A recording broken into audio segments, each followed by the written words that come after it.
That's tasty.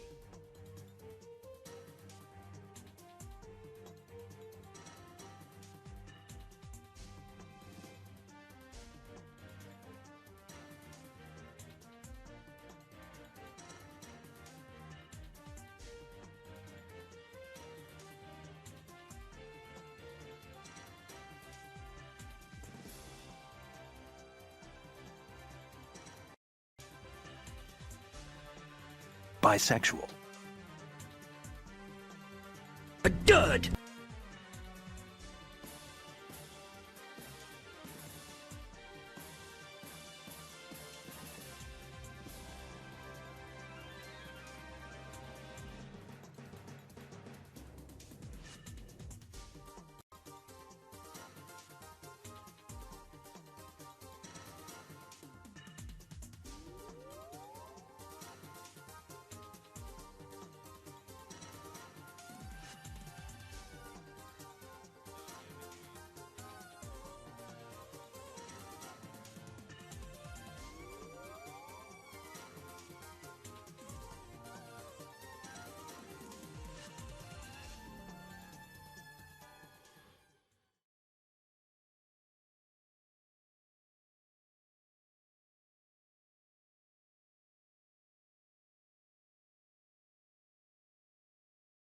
Yeah, I was about to say I'd need that.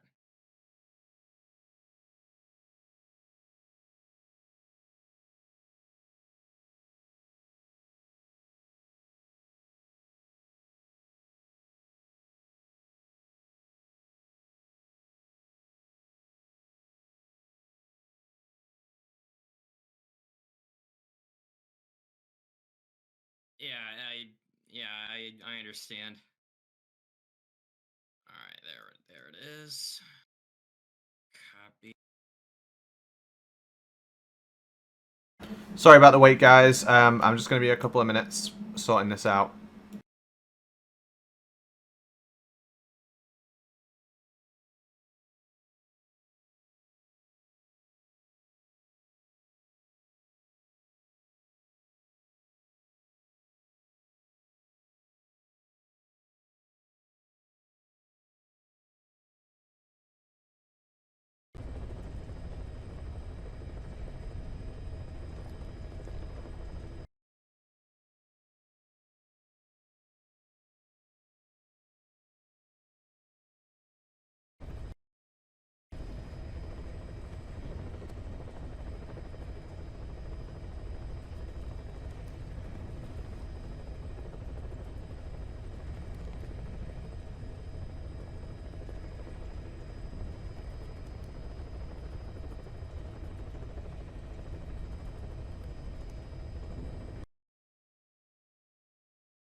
Hey everyone, welcome back. Thanks ever so much for your patience. Joe, I've left you up as Jaguar King. I'm so sorry. There's so many things to remember when I'm changing over from one runner to another. Let me get your real name in here. Just give me 1 second. But if you want to introduce yourself, mate, and I'll make you look good on the screen. Hey, man, that's perfectly fine. I actually take a lot of inspiration from runners like Jag. You know, runs a lot of games. I kind of, run a lot myself, but not as much as he can. But for all you tuning in, I'm Joseph Joestar 316. I'll be running Ground Zero Stealth No Kills. I'll be running all the missions, not just the main mission. I also happen to be the world record holder of the category, which I'm only off by a couple seconds from Coolman, who I've traded record with several times over the past 3 years. I also ran this for AGDQ 23, which was a really great experience. It finally got this game some attention that it definitely deserved. So I'll be running this on normal. I know there is hard, but I assure you Stealth No Kills is hard no matter what you play it on, but I mean, it's definitely a lot rougher on hard. I mean, it's like, it's like if you don't want fun, yeah, turn it on hard. But no, we're gonna go through all the missions. I'm gonna start once I click OK here, and it's gonna end once we get on the last source screen of Jamais Vu. So, Patchy, if you're good to go, I'm good to go here. I'm absolutely good to go. Good luck, mate. Alright, here we go. So, in 5, 4, 3, 2, 1, and he's off. Alright, so in a nutshell, Ground Zeroes is somewhat of a sequel to Peace Walker, and also a prequel to The Phantom Pain. But for right now, I'm going to focus on doing the really hardest part of this mission, which is avoiding the spotlight.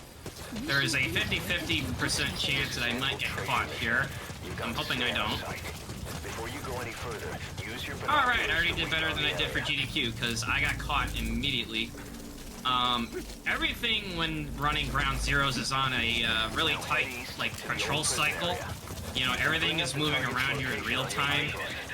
And so evading stuff like that spotlight is essential. So, we're instructed to go to the old prison camp to get Chico, but instead we're going to go right up the middle to where Paz is first. The patrol pattern is more favorable this way when you go up front. And then I'm giving Morpho a head start, which is the support helicopter. And before it gets here, I'm going to set up my exfiltration here. So I'm going to play it a little bit safe. Normally, I would leave these two guards that I'm tranking now up, since it does add a little bit more time. But for marathon safety, I'm just going to make life easier and just take them all out. Because there's some things you can do for world record strats and some other things that are more marathon safe. Alright, so I'm going to shoot that corner of the wall, which is going to make 3 of the 4 Marines down here look up at it. I'm going to trach him in the back, which stops him from moving forward, and I'm going to hold up the other 3. And I'm going to redirect Morpho to the middle. Yep, there's Spots, by the way. Alright, so now I'm going to take this flare grenade and throw it up against this wall, because the guards just focus all their attention on the flare and not on the fact that I'm right in front of them holding them up. I'm going to throw another flare, which is going to redirect Morpho from the middle LZ to the admin building LZ, which is that red circle right there. Alright, I'm going to do now is reload and sprint into this door as it opens, which is what we call the weightless glitch. So I'm running at full speed with Paz on my back, which is not normally supposed to happen. And because I'm running in such a state, when I drop her off in the chopper, she's just going to disappear. Yep. So she just got magically teleported into the helicopter. And I'm going to borrow this tank so I can drive down to the old prison camp. And Morpho's gonna say it's like taking damage and stuff, but that's fine. Morpho can take the damage. Alright, so we're gonna hop out, blow up this barrel, throw another flare, which is gonna turn Morpho right around. Drink that garbage. Oh, missed him. That's the old prison area. The targets are there. Alright, so now I'm just gonna run right into where Chico is. I actually got really lucky here because that chain link fence door is not always open. Sometimes it's, you know, locked, and other times it's open, so that's also another big thing with, you know, just the dynamicness of, you know, running Ground Zero. So we're gonna do the same thing with the waitlist glitch, but with Chico this time. And we're just gonna wait for Morpho to lower down so I can just hop right in. Put the target on the chopper. And that is the main mission. All right, get in. Time to go. And for bonus points, I'm gonna see if I can try to headshot this guard. Well, I'm hitting them, but they're not headshots. Alright, I'm gonna take out that tower over there. And I assure you this is not a kill. Yeah, that does not count.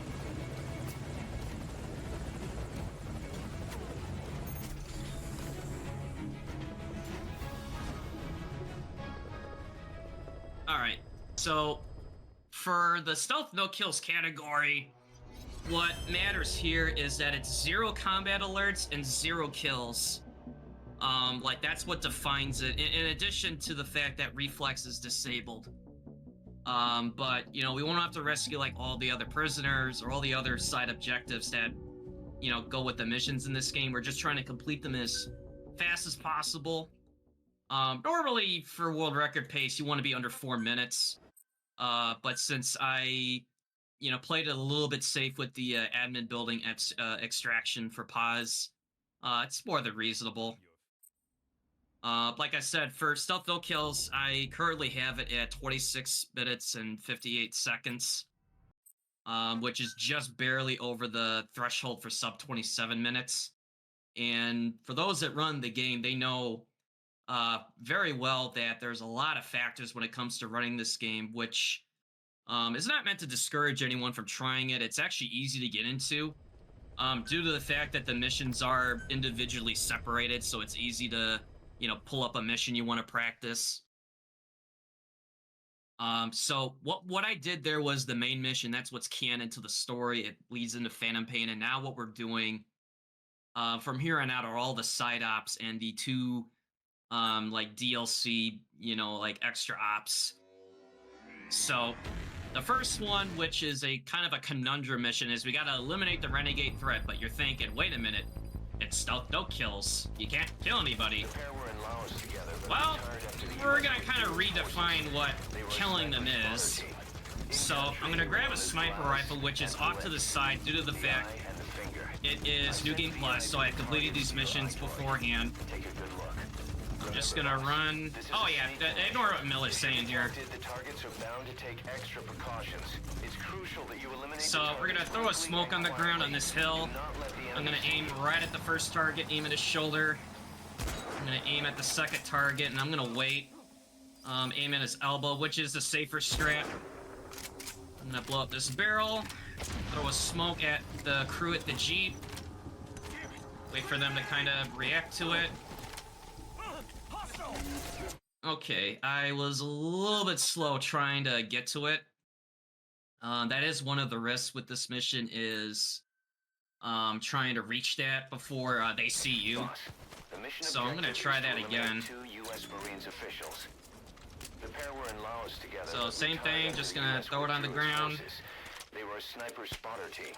In country, they were known as Glaz and Palet. Just shoot the same 2 targets again.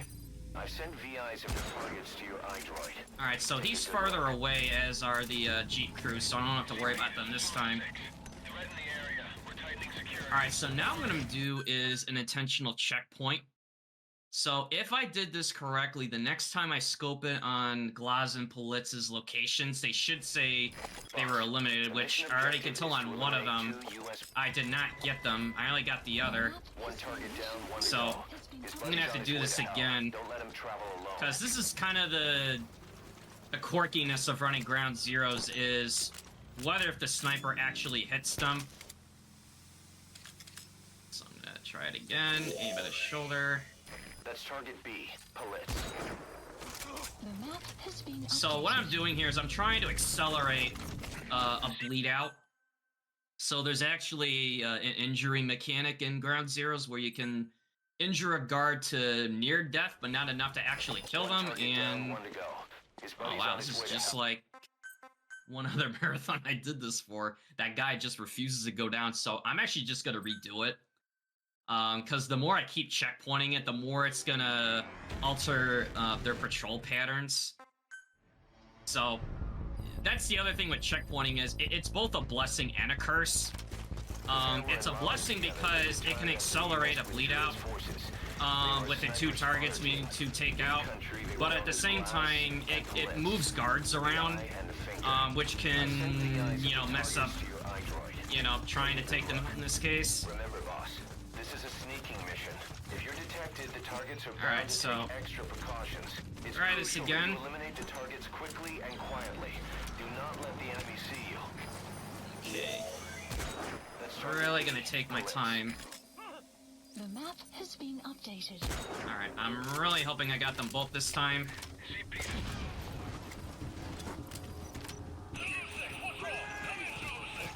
Alright, so that's what I was trying to get earlier, where they all react to the smoke. Because, again, when you throw things like flares and smokes, they just focus all their attention on the smoke and, you know, not you as the player. And, okay, there we go. So that's what was supposed to happen. The map has been So the game says, hey, they died, even though I didn't really kill them, kinda killed them, but, you know, they supposedly bled out to death. Oh yeah, that guy at the checkpoint, he doesn't see me. But yeah, don't take my word for it. Mission complete. I'm stunned, boss. Glad we're So, on- 0 kills. So what happened is I shot and injured both Glaz and Politz with the sniper rifle, ran back to a checkpoint it came from, reload it, it advances the mission forward, assuming you made the shot successfully. And then the next time you scope in on where they used to be, the mission objective update saying Glaz eliminated, Politz eliminated.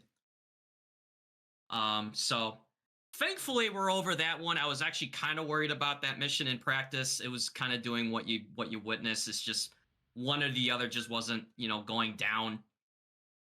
So now we're on the what I call the fun mission, even though people that run this game hate this mission. But I actually do enjoy this one, and I think you guys will enjoy it as well, because we have a special VIP guest joining the run, but I won't say who it is. You know, I'm gonna leave that for suspense. So, for 90% of this mission, it's gonna be a rail shooter, but I'll be using the Uragan revolver stun gun, which thankfully I only just have to hit them once and they go down. And I do need to take out this first group of guards, because if you do not do so, they will spawn in later as reinforcements, which, you know, we don't want that. Oh yeah, let's listen to some music while we enjoy the view of this. Wait a minute, how did this get up here? That his signal? Alright, so I'm just gonna take them out as they appear.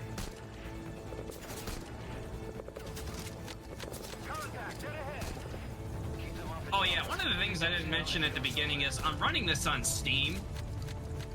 Mainly for the fact that it's got slightly faster loads, and it also has greater camera draw, which means I can slightly see like guards coming up a little bit sooner than it would on console. Which only comes in handy in missions like this one, where you can see a guard even if there's like obstacles like they don't load in fully yet. Alright, so I'm gonna take out this guard, plus that one by the Jeep. And then there's 2 more. One more guard. Alright, I'm gonna take out the guard behind that tree. Plus another one. Boss, cover the friendly vehicle.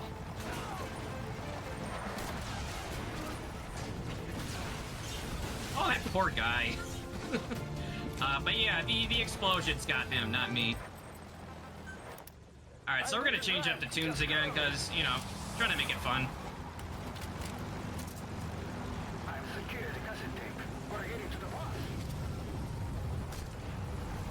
Alright, so from here on out, we just gotta cover our VIP guest and try to avoid having guards on the road as they're knocked out.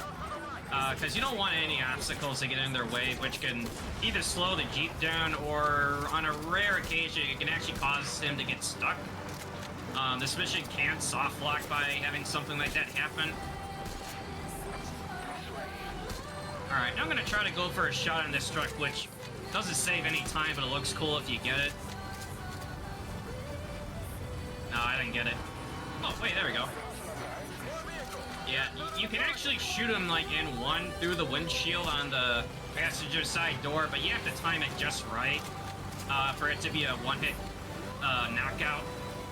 But, like I said, it doesn't save any time, but it looks cool.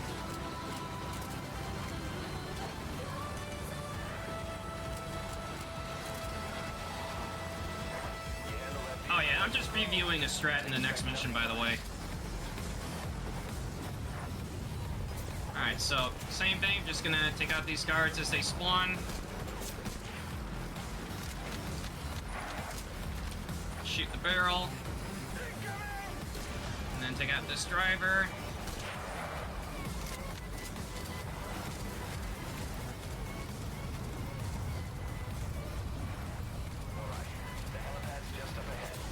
Alright, gonna take out that guard.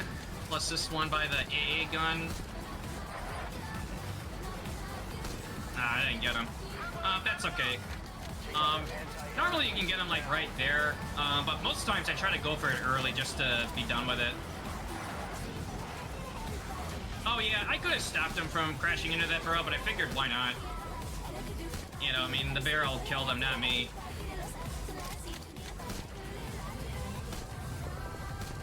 And I'm gonna try to take out that guy behind cover, plus this one right there.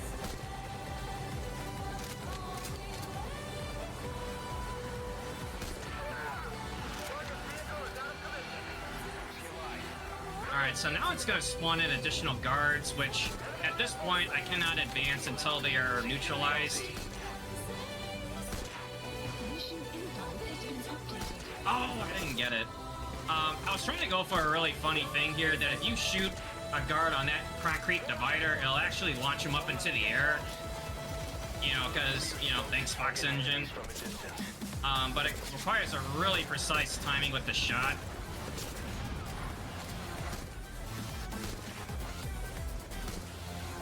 Come on. Alright, there we go. One more guard. Alright, so now we're gonna descend and actually exit out of Morpho, so we gotta go rescue our VIB guest that, you know, crashed into the wall there. Take out this guard, and that one over there. Alright, there we go. Alright, so what we're gonna do is swap out the sniper rifle for the rocket launcher here, which is gonna spawn in this APC tank. So I'm just gonna start throwing grenades on this ground here. I'm gonna throw 3 of them, and I'm gonna fire 1 around to the back. And just like that, that tank is gone.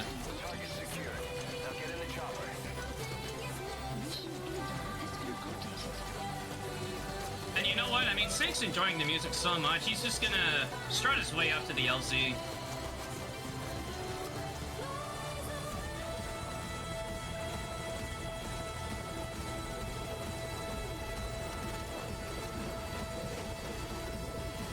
Alright, so now we just gotta take out the remaining guards, even though it's not really necessary anymore. That's tasty.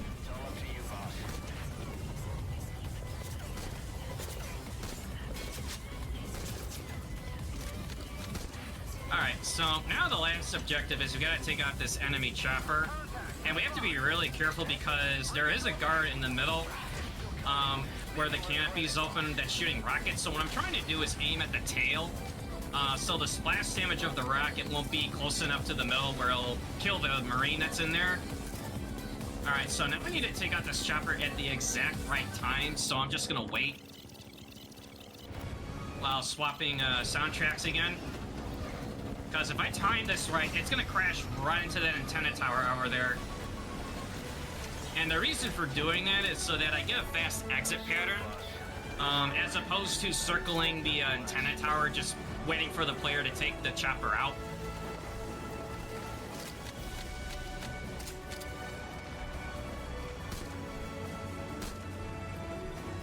Alright, see if I can get the other driver out. Now that we're just doing this for... Oh, come on, I got this in practice. Oh well. Alright, so you're wondering, you know, man, why did we go through all this effort to save this, you know, certain somebody? Did you like it?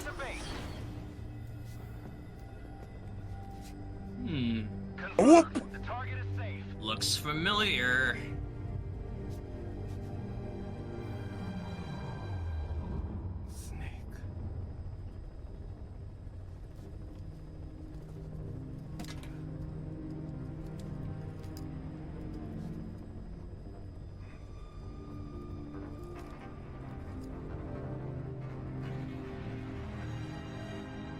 That was perfect. Bisexual. Did you like it? In traditional fashion, Kojima literally puts himself in the game.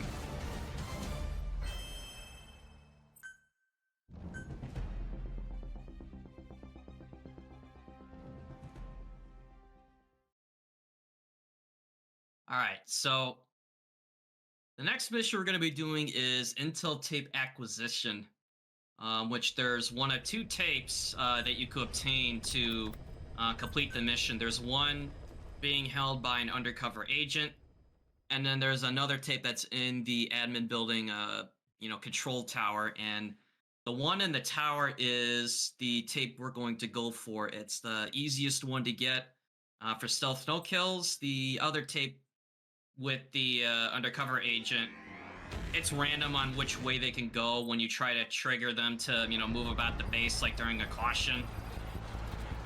So I'm just gonna hop out of the truck immediately. I'm gonna hop the fence. And then what I'm gonna do here is a bit of camera tech here, where I'm gonna look at this tower, which is gonna slow this guard down a little bit in his movement, which does matter so that I won't get spotted when I turn this corner here. Now, I threw a flare to get Morpho called over. Now, we're not gonna exit on Morpho, we're just gonna use Morpho as a distraction. And I'm gonna do the same thing I did here in the first mission, where he just freaks out at the flare grenade and I just hold him up. And then I'm gonna fire off a round at this wall to freak out another guard. Pick up smoke grenades. So that's gonna stop that guard from turning that corner to spot me climbing the ladder. And then to deal with the camera in here, I'm gonna throw a smoke. And then fire off another ricochet, which is gonna stop that guard from moving forward. So the smoke is gonna fog up the camera so it won't spot you trying to pick up the tape. Alright, so now I'm gonna exit via this Jeep. And what I'm gonna do here is a tech that you're gonna see in MGS5 Phantom Pain, which is a makeshift stealth field, quote unquote, which is basically throwing a smoke grenade while driving a vehicle. You know, as long as you don't drive too close to the enemy, they won't see you. All they see is just a Jeep with smoke around it. Continue out of the mission area to complete. This is Morpho. I've taken fire. Some damage to chopper. Retrieval complete. I don't think that could have gone any better. You know what, Miller? I happen to agree.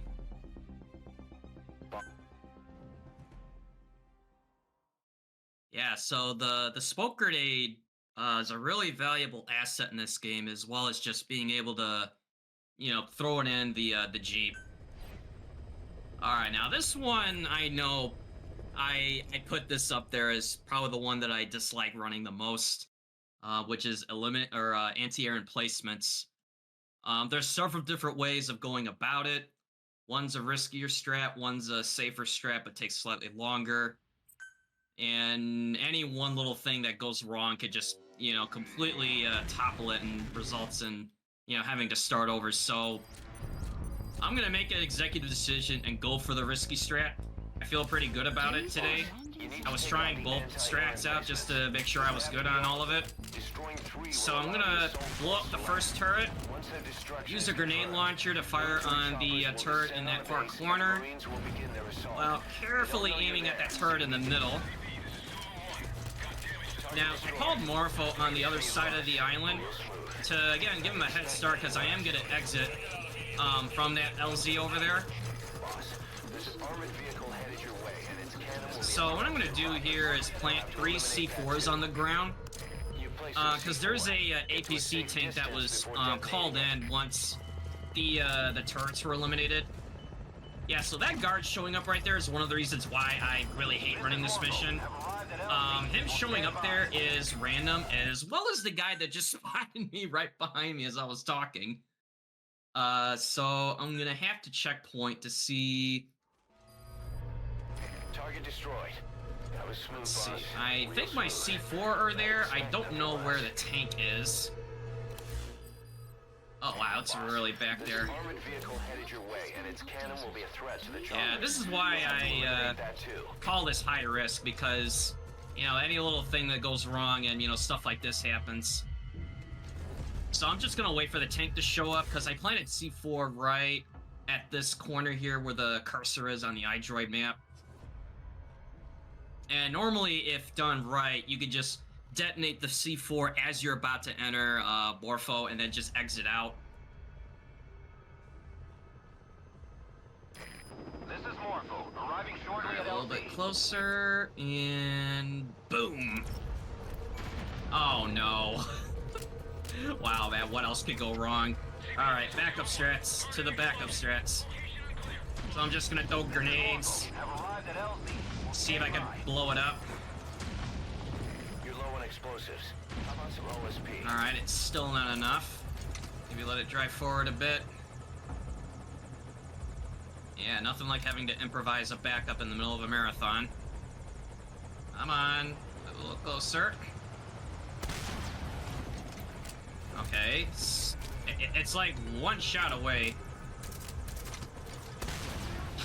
Oh my. Oh man, I am just getting my butt handed to me by this game. I said going in, I was either gonna do the risky strat or the safer one, and you know, I got burned big time doing the risky strat. So against advisement, I'm just gonna do it again.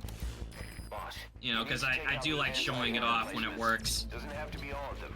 Destroying 3 will allow the assault force to land. Alright, so same thing. Action is confirmed. Blow up the turret in the middle. Choppers will descend on One in the base, corner. and Marines will begin their assault. They don't know you're there, so you need to exfiltrate. Alright, before never they mind. arrive. So we're gonna have to deviate yet again. Destruction So you need to take these turrets out in a certain order, because that influences the direction of where the guards are gonna be running throughout the base. But in the event something like that does not work, what I'm doing here is the backup strat, which is exiting via the LZ on this side of the island, and then just stockpiling all the C4 at the corner of that fence line. Wait for it to drive by and blow it up. You've destroyed the targets. Yeah, the game just didn't want me running the hard strats today, so I apologize, chat. You gotta be kidding me. Boss, Radar's picked up unidentified aircraft.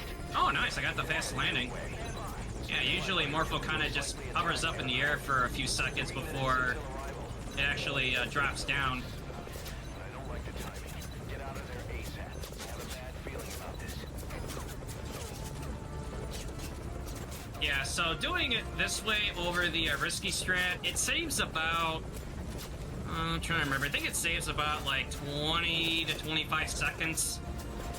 Because the main advantage is that you're having a shorter exit on the flight path versus flying over from one side of the island to the other. Alright, so we're finally done with that nightmare of a How's he side going? up. I don't know how you stay so steady when everything. Okay, so I'm gonna try to end this on a high note, because I know I've had nothing but some interesting curveballs this run, but hopefully you guys are enjoying it.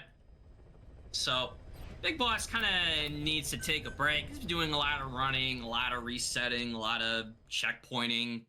So we're just going to have someone else take over while he kind of takes a breather.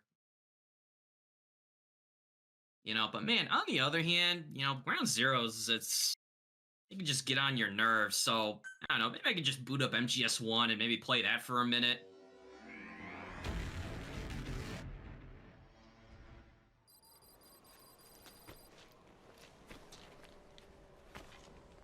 Wait a minute.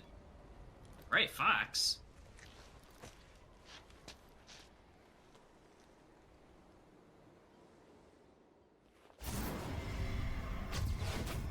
Oh, wait a minute. Oh, you thought this was MGS1, but not really. Kept you waiting, huh? Alright, so, Deja Vu is a MGS1 flashback mission, which all we gotta do is just recreate 1 out of 6 cutscenes, and then we can exit. So, the closest one we're gonna go for is the smoke grenades in the middle. And since we're running with the Gray Fox skin, we're running at, you know, super speed. Which, this could be unlocked by doing the quiz on hard. Okay, I was gonna try to jump over that, but of course, leave it to me fumbling things, so I'm doing this one just for fun. Wait a minute. That voice. This eerie feeling. Something's behind me, isn't it? Oh no, it's... Psycho Mantis? Great. You recreated a scene. Looks like a problem with the power supply. We're responsible. Go check on the power system. Alright, so, in MGS1 fashion, yes, there actually is a vent glitch. Try that again. Understood. All units, stay on guard. Those mice are Alaskan field mice. No. No, they're not. Master, are you feeling okay? Yeah, so that is the Ground Zero's equivalent of the vent glitch, which allows you to, you know, go out of bounds, and depending on where you do it in the map, you can actually go underneath the map, where the admin building is. There's a lot of goofy things you could do.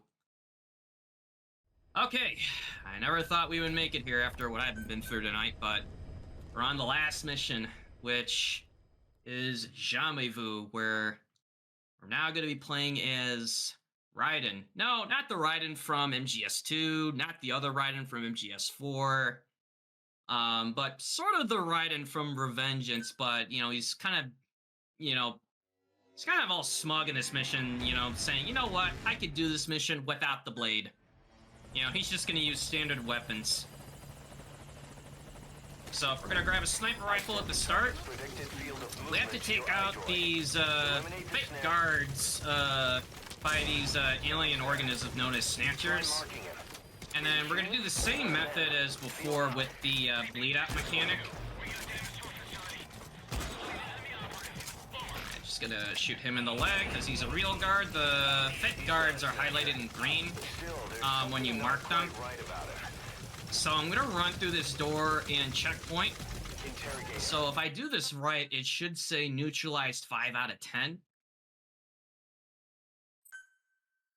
Which are the first 5 guards that I took out. So instead of trying to take them out, you know, one at a time and then wait for the bleed outs to happen, that's what that checkpoint was for. So I'm gonna throw a grenade to take out a Snatcher where Paz's cell is. Alright, I'm gonna turn the corner, blow up this barrel, shoot out this camera, and try to get this hold up. Alright, good. Holding them up is kind of the equivalent of, you know, neutralizing them. At least that's like how the game tracks it. Alright, so the last 2 are gonna come in from this Jeep, right at this corner. Oh, I didn't get the insta-kill. Yeah, it's pretty tricky trying to get that one in one shot. Oh yeah, he's not dead. Good work, Raiden. All Snatchers confirmed eliminated and Survivors Yeah, he just had a really unfortunate accident. We need to get you out of there. I'm sending a chopper to pick Alright, so now we're transitioning to the second portion. And we're going to be using the C4 to plant one right by this dumpster. It's going to be for snatchers that are going to spawn in through there in just a minute. Pretty boy! Alright, so I'm going to take position on top of this tower here. Reinforcements. Where do they come from? I'll have the chopper wait in the air. Alright, so I'm going to wait for the first snatcher to show up, fire off a rocket round at it. And then what I'm doing here is this, like, item swapping, which is going to slightly increase the reload time. And then as soon as I blow up that first group at the door, I detonate the C4 immediately. Which takes out a pair of snatchers there. Alright, and now I'm going to fire 2 rounds at this helicopter here. And then I'm going to take out 2 waves of snatchers that, again, come through this door. Alright, here comes the other group. Damn, more of them. Eliminate the reinforcements. Alright, and I got the chopper, and complimentary shoutouts to... A dud! Kojima Productions. Alright, and we are done. So, we're just gonna hop aboard and right out of the LZ. I gotta pull out. Your objective's complete.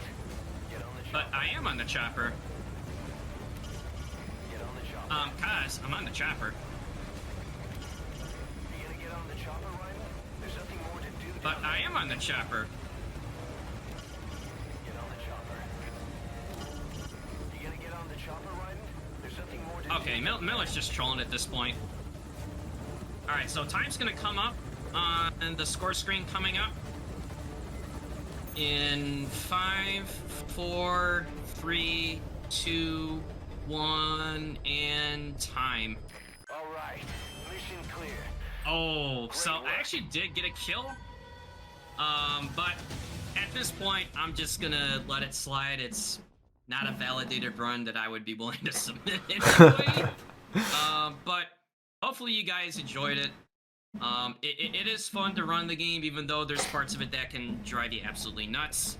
But you can check it out as any percent, stealth no kills, 100%. You can even run the ILs, which I know is a more favorable option. But before I hand this off to the next run... Whoa, just hold on, Joe, hold on. You got killed? That means we have to start the entire marathon again. No, Right, from the top people... Pain run. From the top, Metal Gear 1, someone wake Jag up. No, I'm just kidding, dude, I'm just kidding. Yeah, because, yeah, I know we all want to start over, but, yeah, so, big shout-outs to Apache for hosting this, event. I know it's been long hours today, so thank you for having me and others as a part of it. Thank you to all the, you know, Outer Heaven community viewers for watching this, for donating to the MGSCON2 you know, event. And then of course shoutouts to Coolman, Really Frame. You know, thank you guys a bunch. You know, I mean, we pushed each other to get this game down to where it is.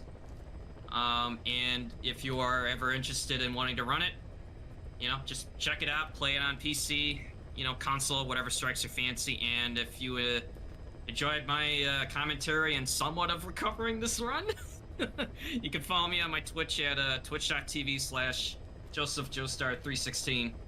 Alright, Apache, I'll get out of your way so you can get the next run going, and yeah, thanks for having me. Thank you so much, Joe. Just make sure you disconnect, and I will see you very, very soon.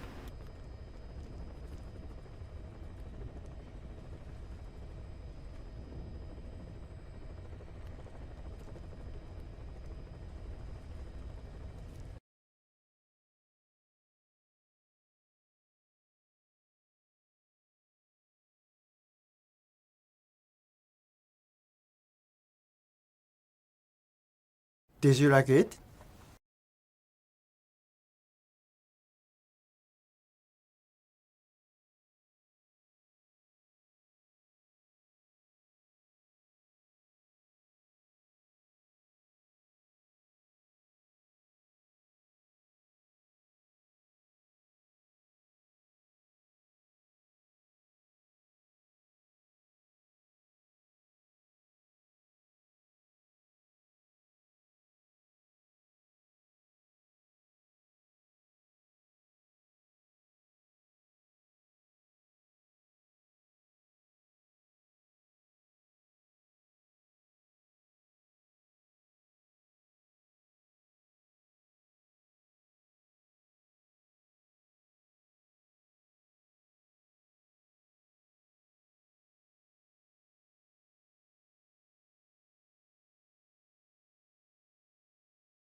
Hello everyone, welcome back. Thank you so much for your patience while we get this next game underway. Something of a favourite, it's Metal Gear Solid V, The Phantom Pain. And Wizard Hawk's running, and he's with Steg. Welcome, guys.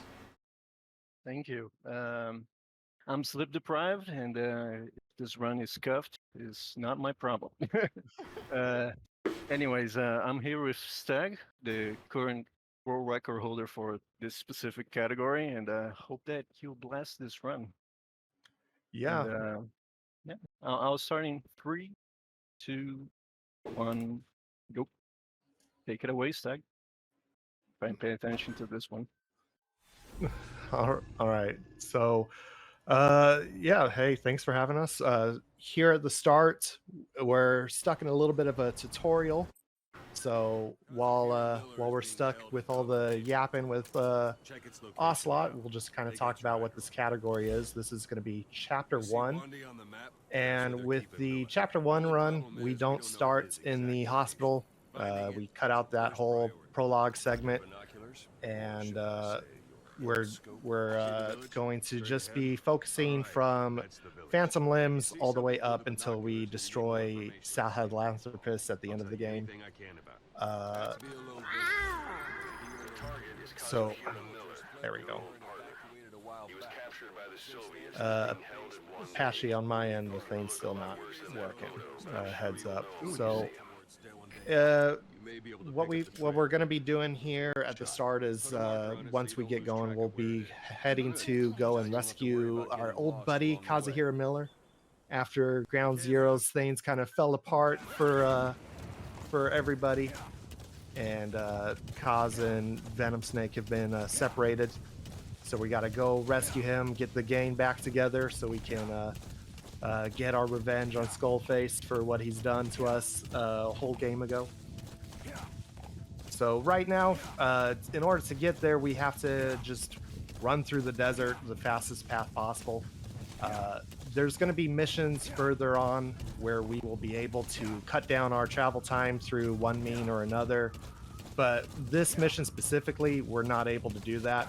And it largely comes down to what we're able to do at this point in the game.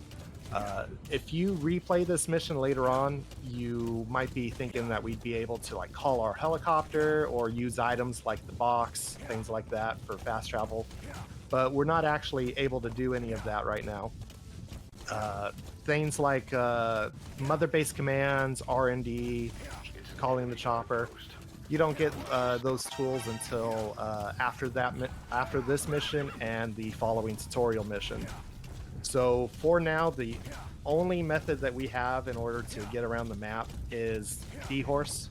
So we're just having to ride all the way to Kaz's location. Normally the game wants you to go to a couple of different bases to try to determine what his location is, but we're just gonna bypass all that. Replaying the game, Snake becomes a psychic. We know where everything is. We know where to go, how to get stuff. So we're just gonna ride straight there and ignore everything else. This is any percent, so we don't have to stealth. However, there are certain sections that force us into it, like this here. So we need to try to get inside without getting spotted, because otherwise Ocelot will prevent us from talking to Miller. If you do get spotted, in this specific instance, you just have to take out the guards closest to Miller, so even in a combat alert, you could still get to him. But for this, ideally, you just sneak right in, just like Wizard did here. It was really well done. Afterwards, if we get spotted, it's whatever. We're just going to go ahead and meet up with Pequod. We're going to do a trick here called a cigar buffer. So you can see in the bottom left of the screen here, the Phantom Cigar is currently equipped, but we're not using it. So what this does is you equip the item in an instance where you're not actually able to, and then the moment you'd be actually able to use that item, it automatically equips and gets used. So we use a scar buffer there just to speed up the travel time for a Pequod. He arrives immediately thanks to that. And then we shoot behind us as soon as possible to trigger the Skulls cutscene. And now we're going to ride all the way to Pequod. There is the smallest of chances that Kaz can die here, but it pretty Don't much jinx it. never happened. It's impossible, never happened before. So the likelihood increases based off of the previous segment. If during the escape from the base, Miller gets shot a lot, his health continues into this instance instead of resetting. So you have a higher chance of him dying if you got shot a lot on the way out. Very rarely happens. So we got through that, no problem, no worries. Screen only had a little bit of ketchup and jelly on it. We get out, no problem. Well done. That's a pretty good start to the run, man. Good job.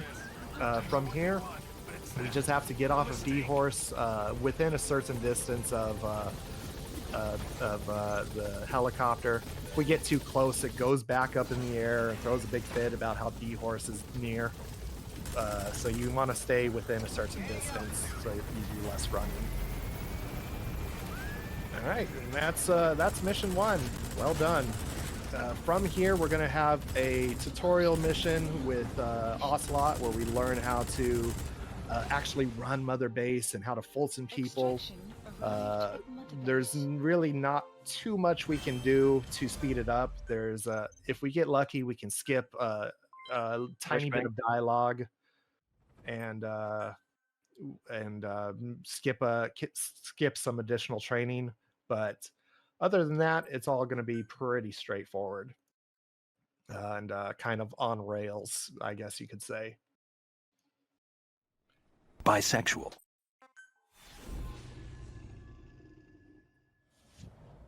That's tasty. So at the start here, after we skip cutscenes, Pretty boy. we're forced Bisexual. into walking. So diving is still allowed for some reason. So we do a technique called dolphin diving to get over to Ocelot to get his dialogue going and end this little bit at the start here as quickly as we can. So dolphin diving you do by hitting the dive button. If you're on PlayStation, that's going to be square, followed by the stance button, which would be X, and doing that in kind of rapid succession. If you've ever played any of the multiplayer variants of this game, either MGO3 or FOB missions against other players, you probably ran into other people doing that. Keeps you moving pretty quickly. It gives you a low profile. And in single player, it also helps keep you low to the ground, making you harder to see for guards. It's a really useful technique. We're going to be using it in a few instances during the run. Not for very long periods of time, but it is going to come up here and there. Very useful little bit of movement tech. Now here, we've completed most of the tutorial already. We do have a potential dialogue skip here. If we shoot Ocelot at the right time, he'll skip a line of dialogue. It's not the greatest, not the greatest in the world. Yeah, unfortunate, but yeah, it's a small little dialogue skip. The "and there it is" skip saves a minuscule amount of time, but you know, it's time saved is time saved, and that's all that matters. Anything you can do to go faster. You buffing the box over here? There you go. Wow, look at that. All right, once we're able to, we're gonna hop into Pequod. We're just trying to have fun and kill some time. All right, nice. Well done. You sure hit that X button.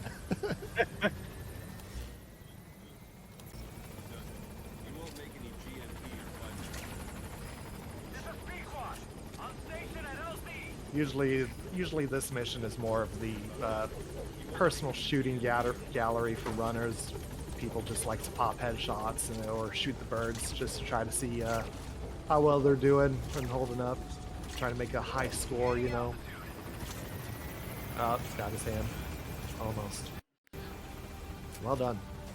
You absolutely destroyed the tutorial on Rails mission. I'm proud of you. Speed run the tutorial, guys. Let's go. Speed running tutorial. Wow. We're getting out of Cyprus with this one. All right. Once we're back in the chopper, we're going to be taken into the ACC. The ACC, once we arrive, we'll finally be able to select our own missions, and we have 3 to choose from. And we're also going to be able to do a glitch that's available on the old version of the game. It eventually got patched out, along with a couple other glitches we'll be utilizing throughout the run.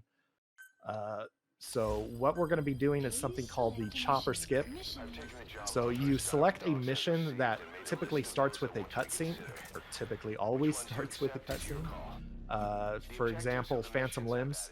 And in the moment you go to press the X button, you have a very small window to select another mission at the same time. And if you do the glitch properly, you'll notice on the side of the screen that the like chopper landing map sort of thing goes away, and is replaced with like the blank slate of a mission that has no like start select spawn location. So we are able to manipulate it so that we can start missions immediately on the ground, skip the entire chopper ride. Currently on like current patch, you're not able to do that, but you can get a similar effect through mods with something like Infinite Heaven. And for us, you know, being able to skip a whole chopper ride, that really cuts down a lot of time on runs. It's the main reason that we run the old patch is for that glitch. And we're going to be utilizing it on every mission. It is easy for it to fall apart. You have to, every mission you want to do the chopper skip on, you have to do a almost frame perfect button combination, and sometimes you have to chain that multiple times before you're able to actually start your mission. So Wizard's going to be doing a lot of near frame perfect tricks throughout the run, even though it's all in a menu, in order to skip the chopper ride. For this mission, we have 3 satellite antennas that we have to destroy, or a single radio, which Wizard just did with that sick grenade throw. So you just toss a grenade into that little room, blows up the radio, and you're good to just run away immediately. He buffers the cigar here, and that's going to allow us to skip Kaz's exit dialogue here. Just like that. Well done. Mission complete. I'm over here explaining a different glitch, and you do an entire mission in that time. Well done. That's good. Also fan service with the naked camo. Yeah, it's good stuff. We won't see quiet, so you know, people need their fan service somehow. Yeah, however we can get it. But that went really well. That mission is pretty straightforward. The grenade throw can be a little tough, simply because the grenade can bounce out or land in a spot where it doesn't actually destroy the radio. The only other thing that can really go wrong is if you wind up taking damage to get knocked off the horse. And in an ideal world, you do that mission perfect stealth, and the exit area is actually a little closer than it is during an alert. But that went really well, and is pretty typical to how it usually goes. So from there, back in the ACC, we quickly develop a C4 and a sniper rifle, and in that development window, we can actually select to equip those items automatically, so we don't have to do it in the deployment menu. So we have our sniper rifle and our C4 equipped, and we're going to select Hero's Way, and we're going to use a somewhat new strategy. I mean, I guess it's a little over a year old now, but there haven't been a lot of runs doing it since it was kind of developed. So we're going to fast forward time a little bit as soon as the mission starts, and we need to do that because the chopper skip doesn't have our buddies automatically in the field. They're still waiting to get deployed in through a Fulton parachute. So we need to do that to get D-Horse, as well as fast forward time to bring our target into an open area for us to snipe. So we're going to lay down on the road here. China, he's behind the tarp. God damn it. Yeah, I mean, you could go for it, but I'd probably just wait or try to... Oh, too high. it's a very long shot here. This is pretty I much hate the sniper scope. Yeah, it's the worst scope in the game. This is like one of the longest shots you can line up in this game. This is because if you move a little further back, he deloads. One shot, one kill, cap. Nice job. Perfect headshot. No problem. We just dolphin dive a bit away, and mission's over. That mission's gone through a lot of different routes, surprisingly. Even though it's always been the straightforward objective of just sniping the target. Time of day affects where he spawns, so we long ago used to do a daytime route that went off to the side and sniped him from the starting position. Then we switched over to a nighttime route that had him inside the building, but we were able to have a closer location in order to snipe him from. And that new strategy now is a little tighter window to actually do because of the Phantom Cigar potentially messing up. If you're not quick enough, you can put the target in a bad position.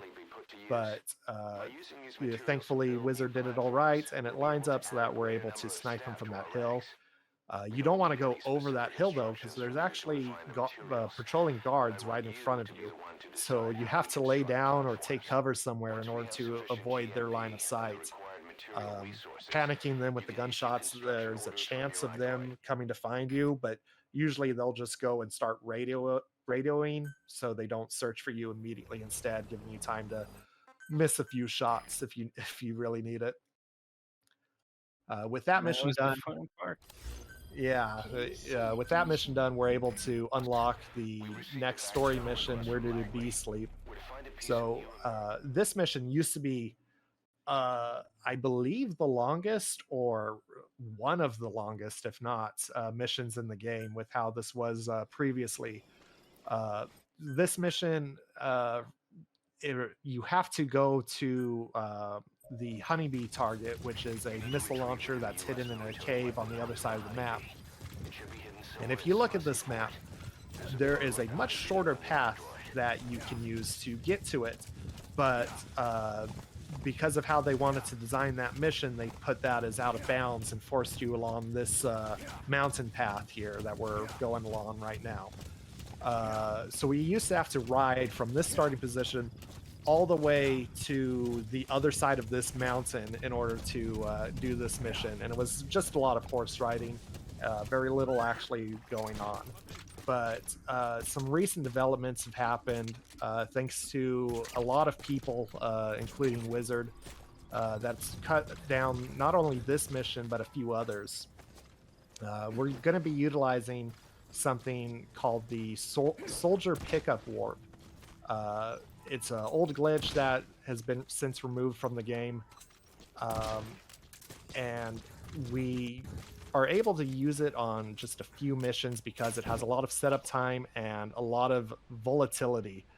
The reason we didn't use it for the longest time for missions like this is because getting yourself to go where you want was kind of deemed impossible for years and years. Actually, Beautiful. first try, that's Wonderful. insane. That was awesome, man. Good job. So we just skipped multiple minutes of just riding across the map. So again, this was something for years that we kind of knew would be possible, but we couldn't figure out how to actually get it to work. So last year, Old Runner, One Cool Man, kind of made a push on everyone, like, hey, we know about this. Why aren't we doing this? So Wizard and Metza, another runner, kind of inadvertently worked together a bit on accident. It was a little knowledge of both kind of put everything together.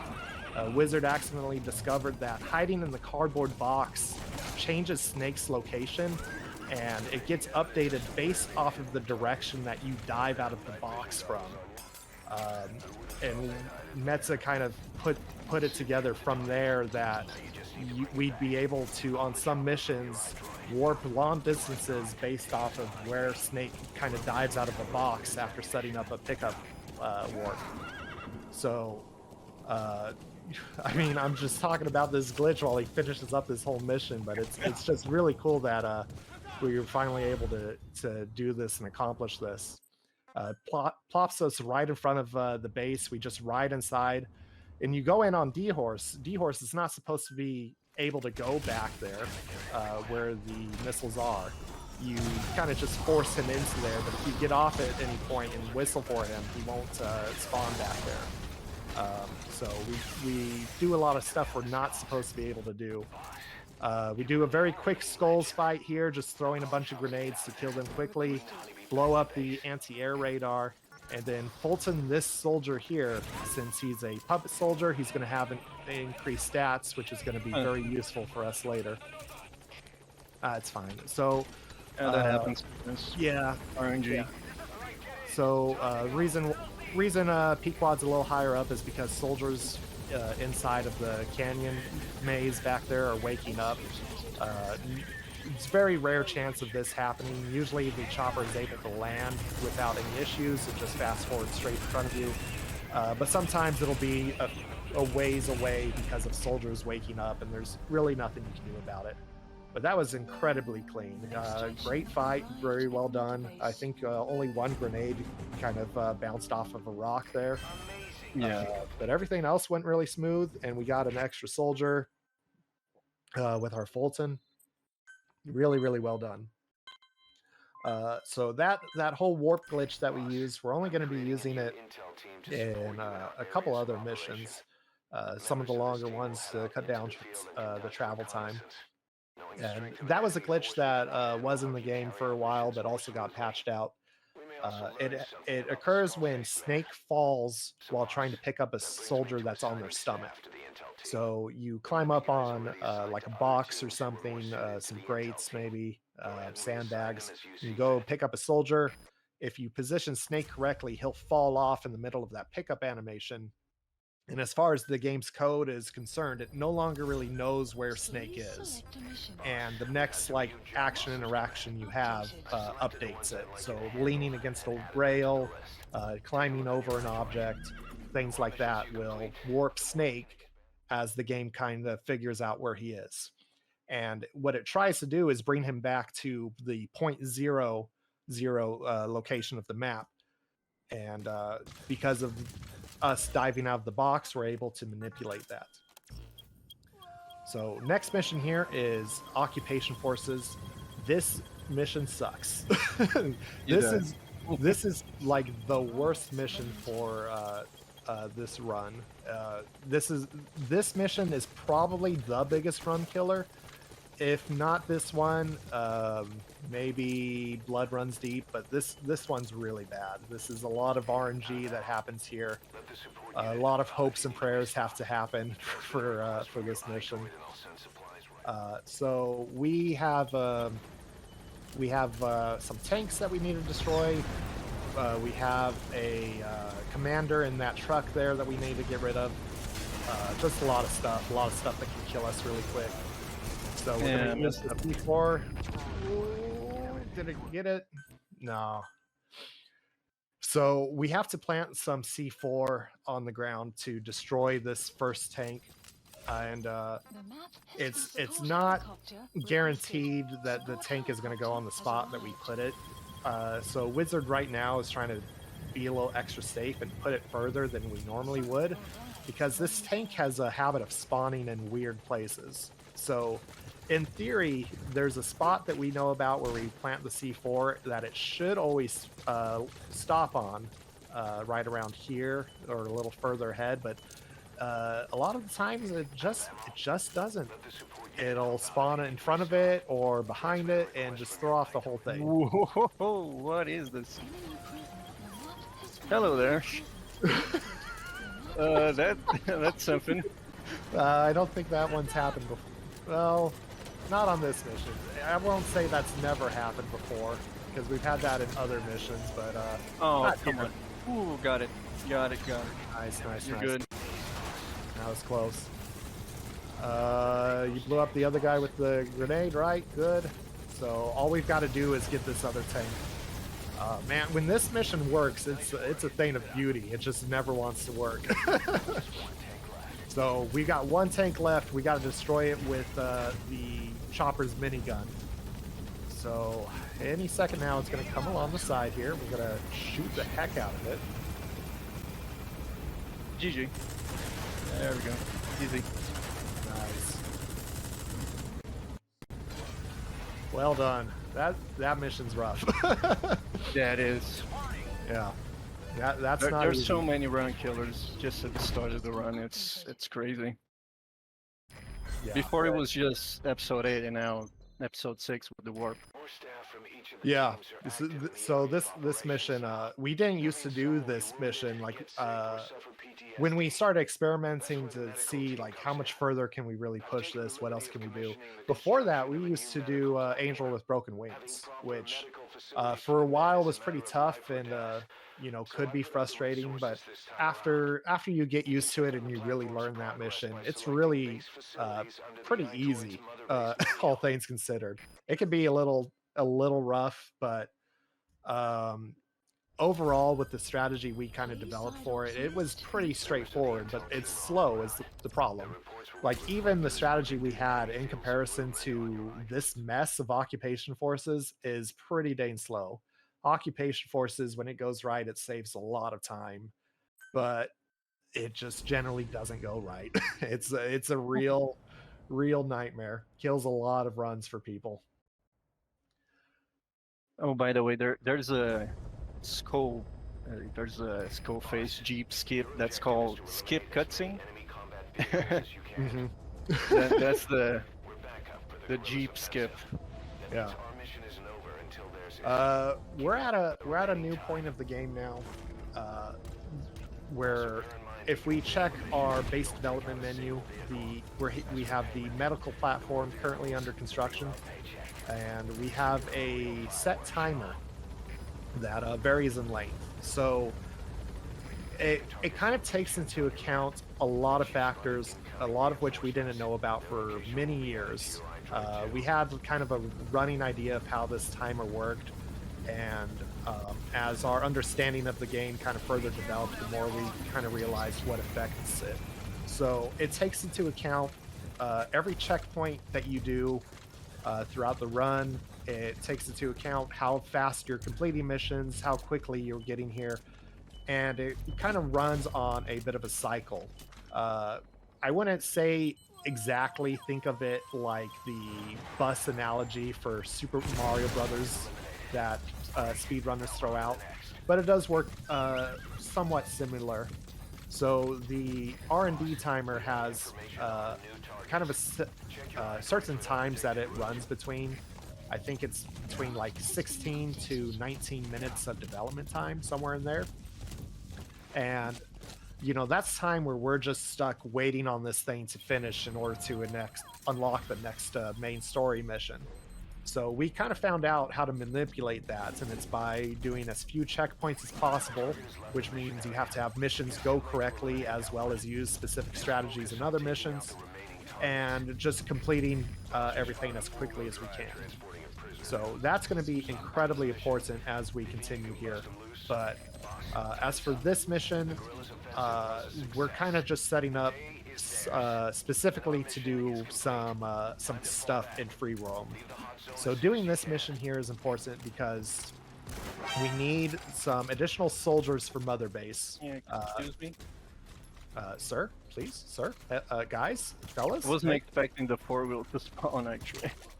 Yeah, it's a little further back than it typically is, but we kind of need the extra unit levels. So we want this Oh, don't you soldier love here it? to go Extraction failed. Yeah, I love that. Love it. 90% chance. 9%. Yeah. XCOM percentages or something. This guy here is the main guy, though. We're just going to ride out with him because he's got really good unit levels that we're going to need later. But other than that, we just have to destroy at least one tank. Did that. Get this guy. Did that. And we exited the mission from this direction. And that's going to be important because it's going to, after this mission ends, put us into free roam.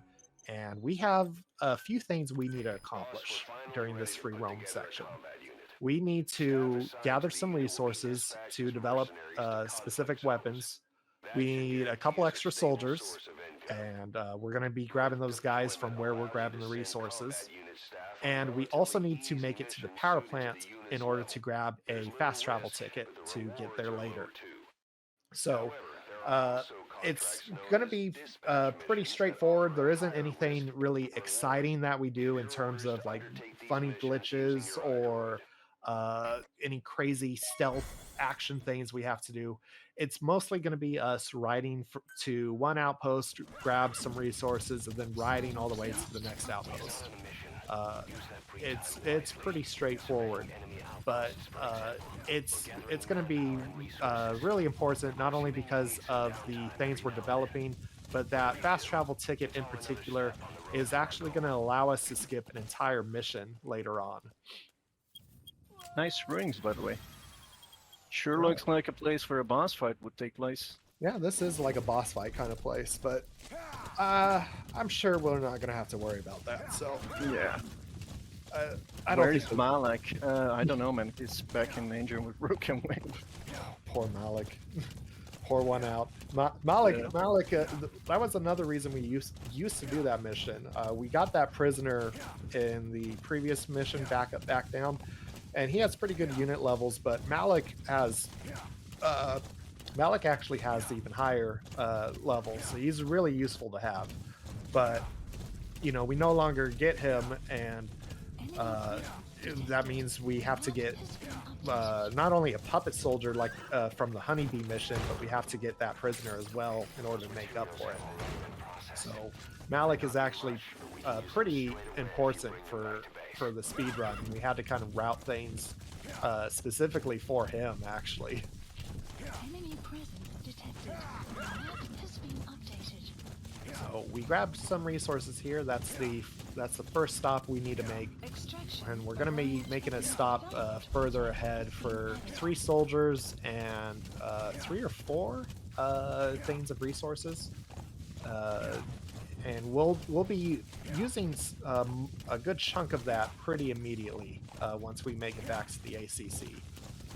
Some of it is going to be for later, and in a future mission we're going to be grabbing some additional resources to put towards that.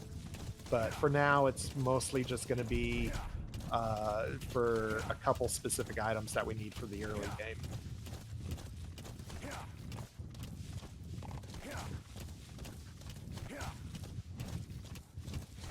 Malik equals boss.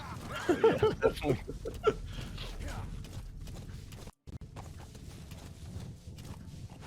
Yep. Yep. Enemy presence detected. Okay. Sir? Sir?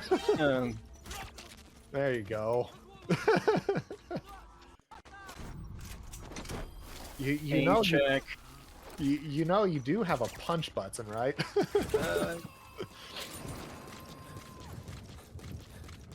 All right. $1 million man. we have this Sound whole effect.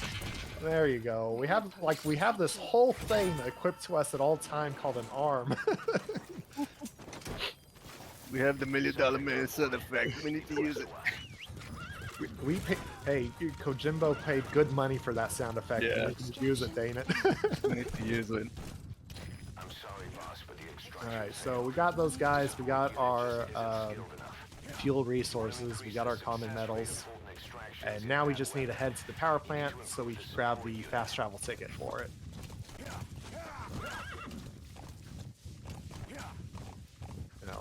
Ideally, we don't get spotted so that we don't get shot to death.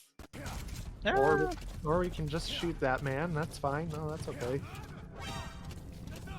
Sometimes there's a guard up on the roof of this building with a shotgun who can stun you out of your grabbing animation. But no, that was great. As soon as we have it, we're able to go straight to the ACC, and the game is it's like, oh, yep, you got it. We're going to save that information. We don't have to go back for a checkpoint or anything. It's really nice. We're going to do some unit management here. Off the top of my head, it's been a while, so I kind of forget your exact levels, but I know you need level 9 for or level 8 for stuff, and you need level 6 support as well for the chopper upgrade, correct?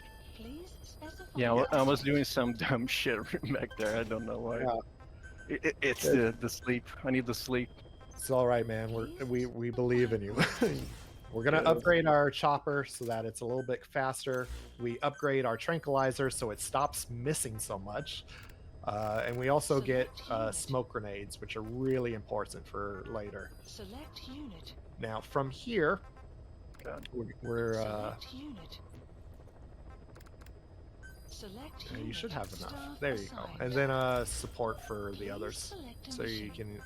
Are you not gonna Fulton anything? Nah, I'm not gonna do it. I don't know. Sometimes I do it for the additional levels in red brass, but you're good.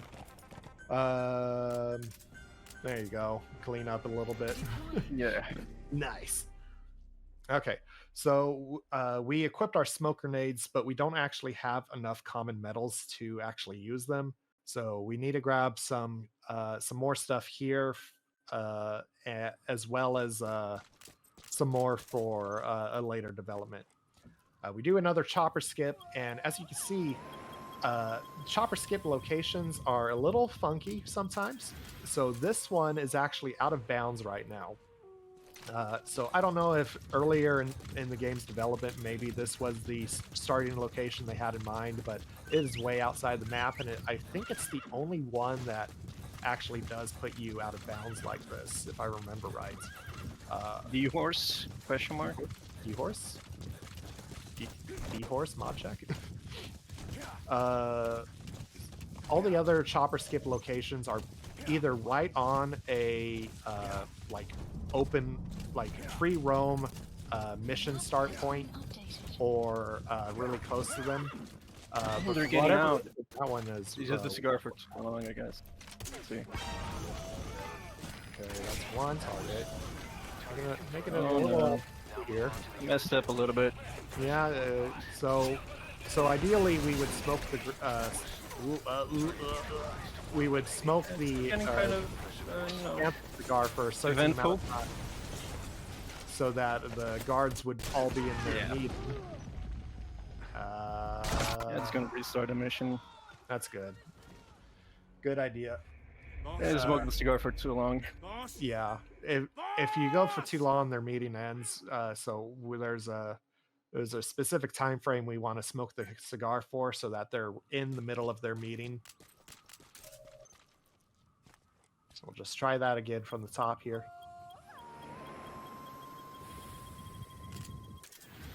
Yeah, that should be good.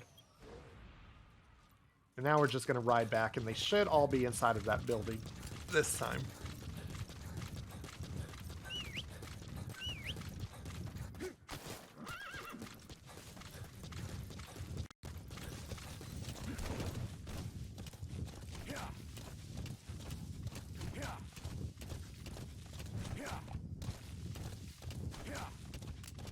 It might be a good idea after you get to a safe spot to check your base development timer before you end this mission. Has been updated. Sure. Just to be safe. Yeah. Can be kind of funky. Kind of Yeah, funny. there's been enough marathon luck going on tonight. We don't need to add to it if we can avoid it. 4 minutes. Okay. Yeah, you should be good.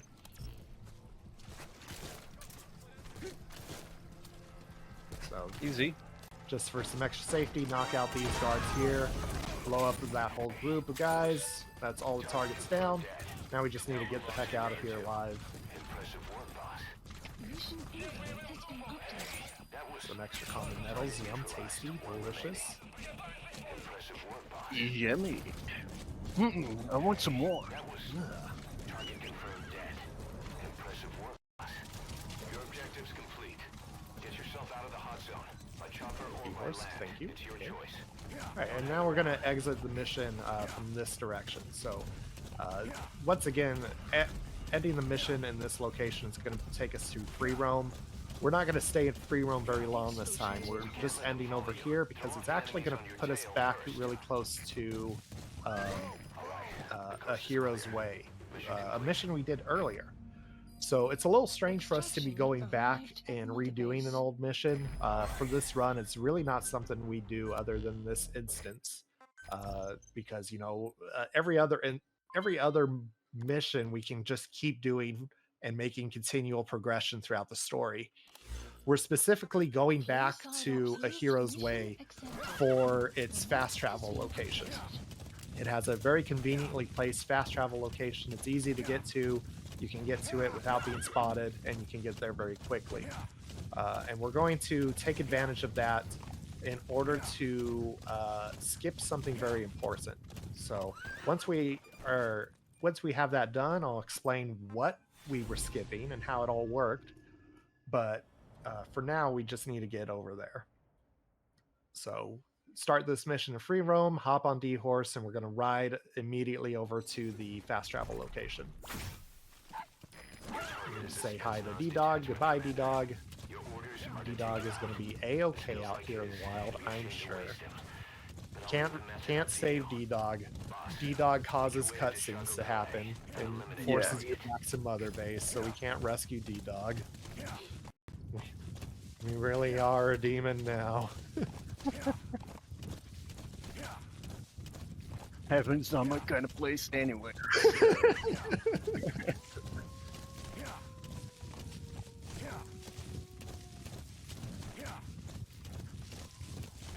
You've arrived at the objective. So, Target should be little funny side note, the hills right there, even though they're not really that far of a drop, if you fall from the wrong place, you can actually wind up dying right there, which I'm pretty sure I've done at least once during a run.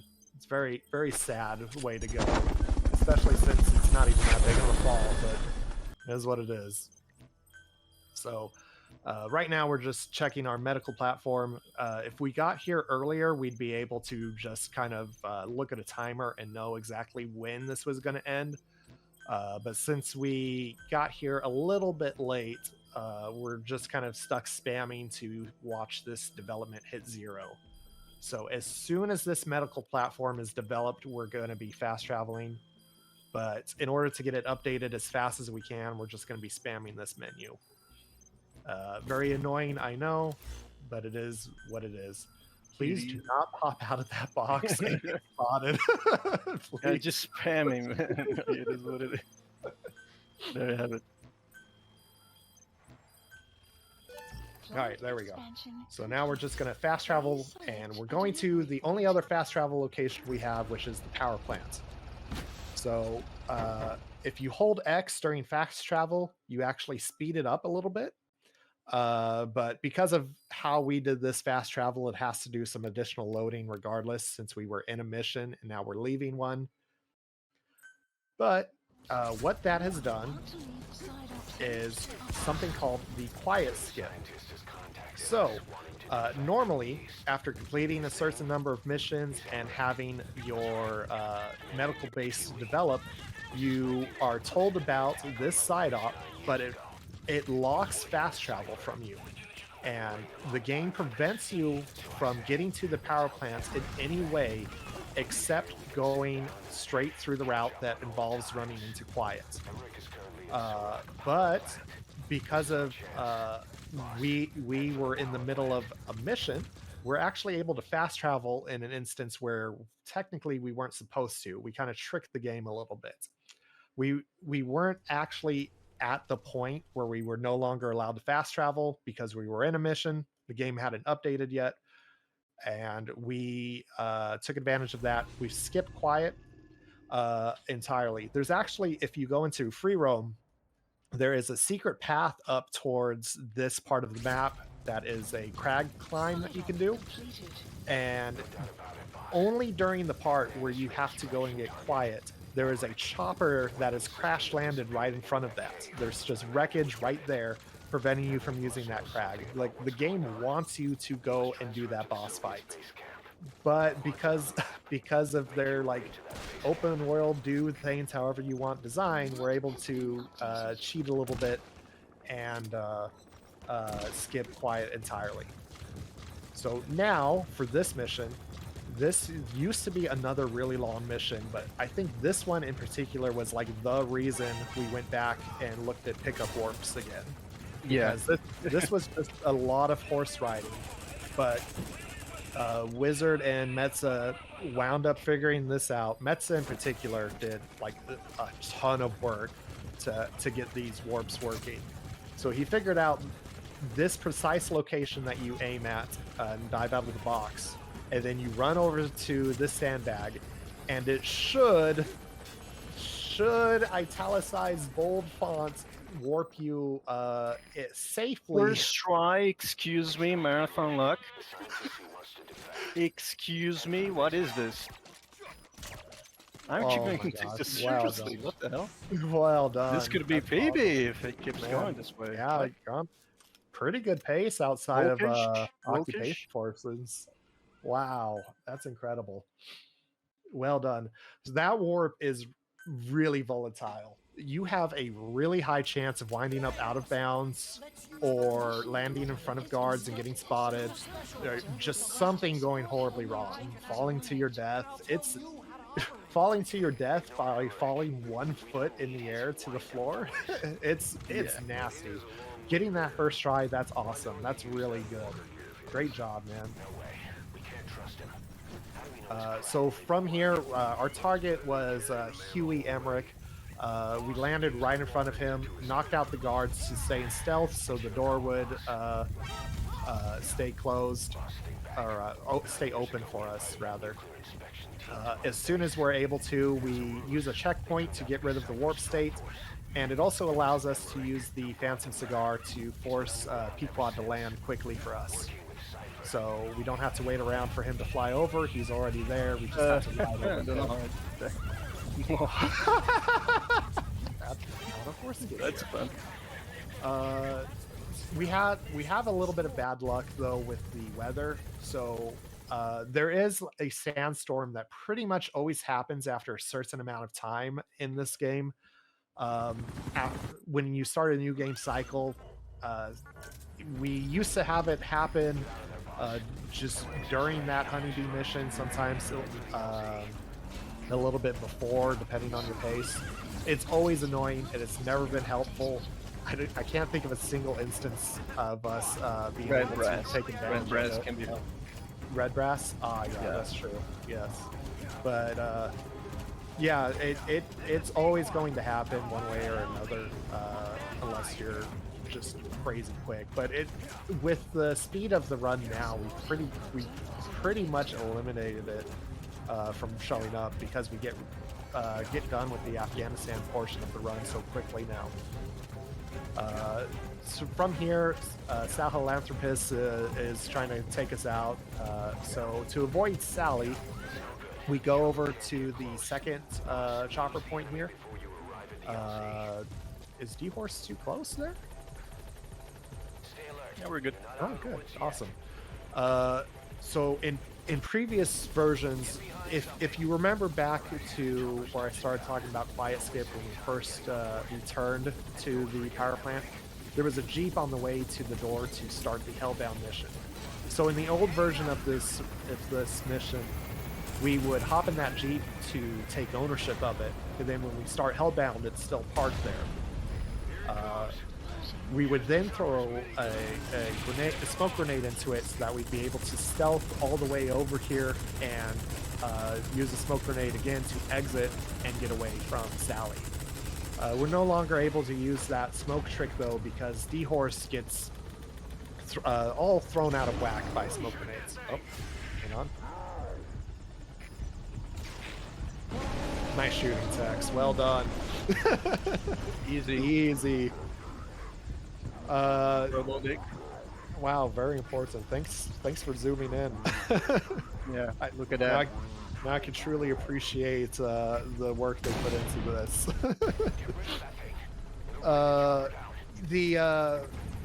The smoke grenades throw D-Horse into a loop of just like rearing up and not moving. It's really annoying. So we can't smoke through Sally's vision anymore and use the closer escape point. But thankfully, the second one's still fast enough. I guess I mean, it's slower, but considering how much faster that warp is, it's a time save overall.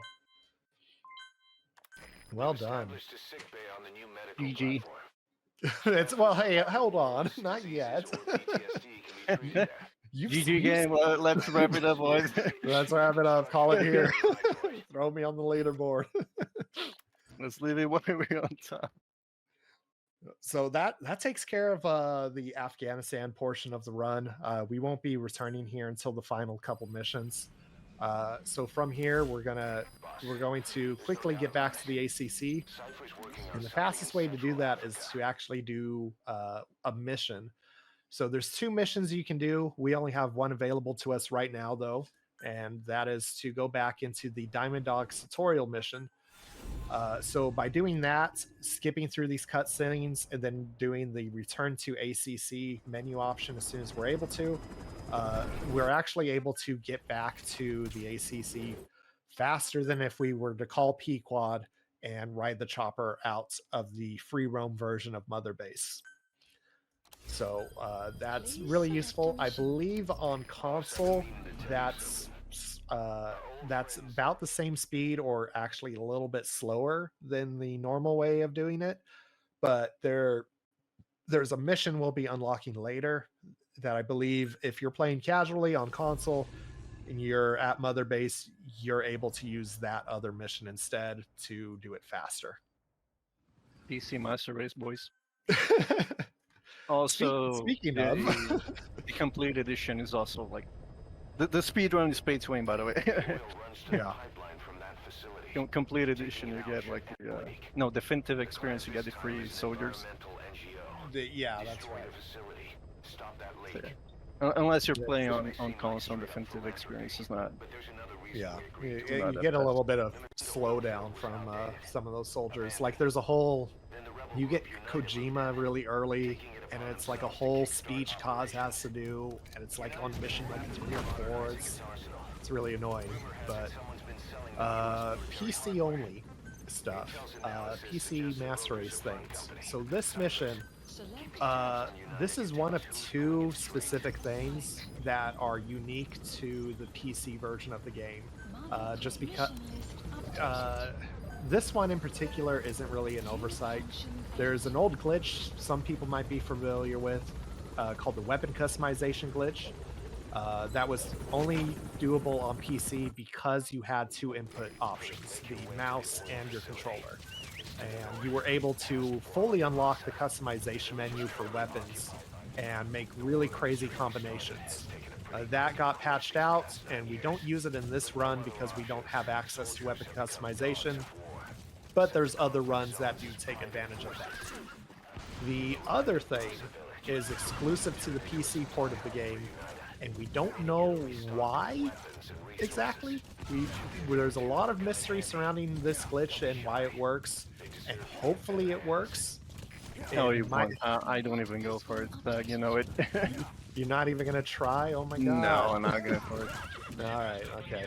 So there's a glitch called the Pitch Dark warp that's available on the PC version of the game. You could still do it on current patch, but getting it to work is basically impossible. For speed running, we do try to use it, but it just doesn't seem to work for everyone, and we don't know why. We think it has something to do with maybe like what version of Windows you're using or what, but in the game's code, there's something that checks for if you're in a cutscene or not. It's checking to see if you're in a specific cutscene, and for some reason the PC version has that switch flipped to on or yes when it's not supposed to be.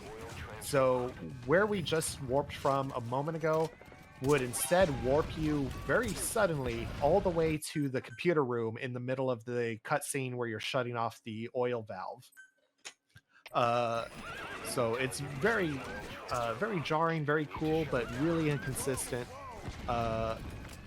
Even for like myself and Metza, the top 2 runners of this game, we just don't get it consistently. We don't know why. Don't know why it happens or why the PC version has it. It just is what it is.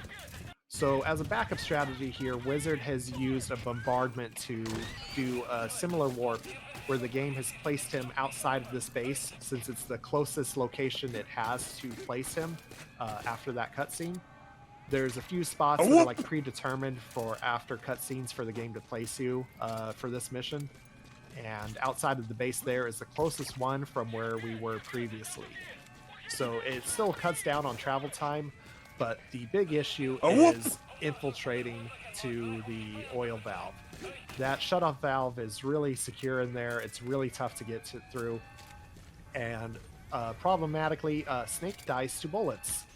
You can just ride the horse all the way up the stairs here and try to get in with a bunch of bullets flying at you, but it's really hard to do. And there really isn't a good consistent strategy that's also really fast. So Wizard is just trying to play it safe here and try to go stealthy. He's just very slowly picking off these guys and trying to make his way to this window over here to get in there. Good jump, nice job. And then we're just gonna go ahead, hit this shutoff valve, and we're gonna try to set up for another pickup warp here. Objectives complete. The enemy is So this guard is a little out of position. He's supposed to be closer to the door we were just at. I think I can still do it, hopefully. You As should long as be they able- don't kill him. Yeah. I mean, worst Kind of comes to iffy, but yeah. worst comes to worst, the checkpoint will put everything in a pretty good place. Mhm. So we're gonna throw this guy out this window here, and then we're gonna toss a smoke grenade for cover. Once we do that, we go to pick this guy up, and we're gonna place him back down on the floor so that he's on his stomach. Holy, that was so close. That was actually so close. Hang on, I'm losing frames on my end. Hang on. Yeah. Guess my PC can handle it. Yeah, PC hates smoke grenades. Yeah, potato PC, guys. It is what it is. I can see on the stream. Yeah. You All can't right, even there see what I did. Lol. There you go. Well done. I think it's recovered. Yeah. It fixed itself. We got away from the smoke grenade. So. Sorry, guys. My PC is like 80 years old. Like it can't That's handle cool. streaming. Potato. What the fuck just happened? I don't know, man. So, so we have a really cool warp that happens there because the setup has the guard at a spot where Snake can potentially fall a pretty good distance, or he can grab the ledge. Just kind of depends on how it's set up. So if you grab the ledge, you get a much faster warp, but as a backup, if Snake falls all the way, you just climb over a specific object and it warps you to 0.00 or attempts to, which in the case of the Africa map is actually Kaziba Camp, right above the fast travel point. So once we've done that, back to ACC, hop into the next mission. This mission here, Lingua Franca, very difficult for casual players. This mission kicks people's butts. Shout out to Pomu. This mission is rough for everybody. I remember getting my butt handed to me when I played through this game years and years ago. The big factor really comes down to how the checkpoint system works. So you have to leave outposts in order to get a checkpoint, but pretty much this whole area counts as Kaziba Camp. So it really does not give you a checkpoint unless you go way out of your way for it. What is it doing here? Wait, That's what? that's a That's interesting. Wait, what? Okay. Don't ask questions. Just keep on going. okay. Marathon never happened before, Luck. Good job. Yeah, I've never seen that guard there. That's Me neither. crazy. That's weird. I don't know what caused that. That's different. That's interesting. But where was I? Casually, this mission sucks. Speedrun wise, one of the easiest, most boring missions in the game for the speedrun. It's True. just because Snake is psychic now, thanks to us having replayed this game, we know where the one guy we need to rescue is. You just go in a straight line to him. He's right there. Easy peasy. Even the perfect stealth version is really easy to do because there's really not that many guards to have to dodge.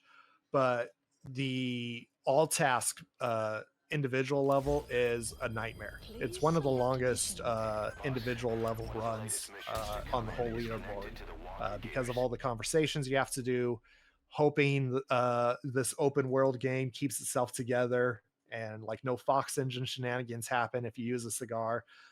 It's a really annoying mission to have to do.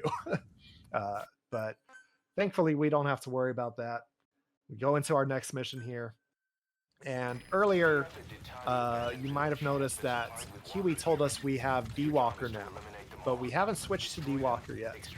In really old versions of this run, we would have swapped to D-Walker at this point, but we kind of realized that between this mission and the next one, D-Horse is overall the faster option.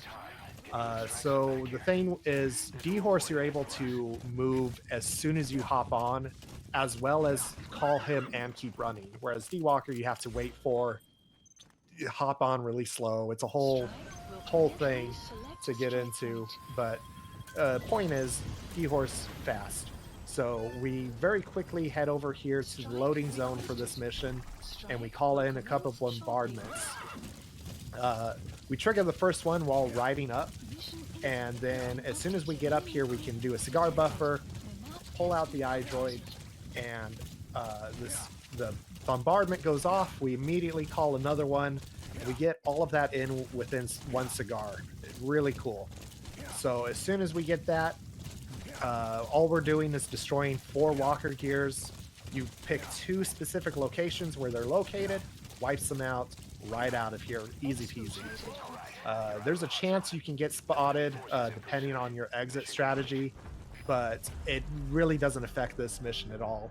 The exit point is consistent between alert and non-alert for the ones that we use. So we ride out, and we're actually setting us up to be next to the start point for the next mission. So we just ride over to this box here and get right into the following mission. And this was another reason why it became like a D-Walker versus D-Horse debate, because the old strategy that we used to use is a lot further out, a lot more riding since you have to go all the way to the airport. D-Horse overall, I think, is still faster, but it was a lot more enticing to use D-Walker for it rather than D-Horse. So this location here, instead of the airport, we actually realized we could set up the skulls here and do their boss fights a lot or just as smoothly as we did at the airport. There's a whole setup that we can do to have a consistent fight. So what we need to do first is clear out all these guys so they don't spot us. We just very quickly take them out with our grenade launcher, and then we're going to plant C4 over on this hill here. Okay. Now, once we have all of that planted, we're going to go over to these sandbags, nestle up next to them, and then we're going to use the cigar as soon as Miller's done talking. Thanks to the buffer, it uses it as soon as he's done yapping. And That was fast. What the? all right, nice. And now the truck drove close enough to us to trigger the cutscene. We're going to run over here and aim our grenade launcher at the C4. Blow it up, and that's all the skulls down. Nicely done. Hop in the truck, and we're just going to drive out of here. So the skulls spawn based off of where your camera is. They try to spawn in front of you. So we just trigger, like run in front of them to trigger them. And look where the C4 is. They spawn a specific distance from us, which just happens to line up with where our C4 is planted. Once all of them have appeared, there's a very small window of opportunity there. Because if you shoot too quickly, you're not going to kill all of them. If you shoot too late, they're going to jump away. So it's a really small window of time that you actually have. And additionally, they're not vulnerable as soon as they jump over. So you have to wait for not only the last skull to jump over, but you also have to wait for him to be vulnerable and then trigger the explosion before he and the rest of them jump away.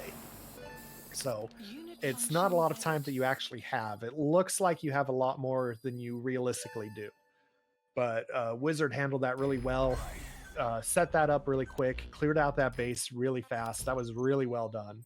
Great job on that mission, man. Thank you. Oh, by the way, the naked and scarf version of the camos don't affect your camo index. It's just visual stuff. Yeah, a little odd choice there, but yeah, they don't have a Damn it, forgot to party click the effect thing. there. Oh yeah, I think you're gonna want to head. Yeah, back, I'm gonna go back to actually. ACC. Yeah. So this mission here is the actual first one where we're going to use D-Walker. We have a couple missions back to back that we're going to string together, and D-Walker is going to be superior for this. And D-Walker is going to be very important for this mission in particular. And we're going to be using D-Walker for most of the rest of the run. D-Horse will come back later on for something specific that we need him for. But until then, we're going to be best friends with our new robot buddy. So between D-Walker and D-Horse, there's reasons to use both of them. They both have a lot of different utility. If you go into the IL individual level boards, you're going to see people choosing between them for specific scenarios. D-Walker has his own gizmos and gadgets, as well as kind of a faster movement speed. And D-Horse, you're able to use all of Snake's weapons, which is really powerful in comparison. And you're also able to hide while on top of D-Horse. And they also are affected by terrain differently. So there's pros and cons for each of them. They both have their own uses, which is really cool. And we get to see a lot of both of them throughout this run as well as others. At the start of this level, Wizard called it a bombardment off into the distance, and that is to lower our ranking. So even though we're going to be getting A rank pretty much every mission, ideally, we would actually be getting S rank most of the time because of how quickly we're completing missions. But we don't want to get S rank, actually. Whenever you get S rank on a mission for the first time, you get a notification about getting a new emblem. And we really want to avoid that. So we call bombardments at the start whenever possible, which lowers your ranking to a maximum of A. And after that, we ride up to the first target, Fulton out, go to the next target, and we pick them up using D-Walker's little tiny robo-arm, and we speed out of there. That mission usually goes well, but there is a lot of room for things to kind of go wrong. If you were paying attention when we were close to the second target, there's actually an explosive barrel that pretty much everyone has more than once ran into at max speed and caused an explosion on. So not only does D-Walker blow up on that, but you can kill your rescue target. Very sad, very, very, very sad to have a run die that way. When you ride down to the target, soldiers love to throw grenades down in there and kill him. He can get shot to death. You can get shot to death. There's just a lot of things that could go terrible. But that was really clean. Good job. Yeah. The camera kind of freaks out there at the end, you'll notice, because there's some weird interaction that happens between D-Walker picking up a target and driving off with them. It kind of has a weird effect on the, I guess you could say, like the prisoner location.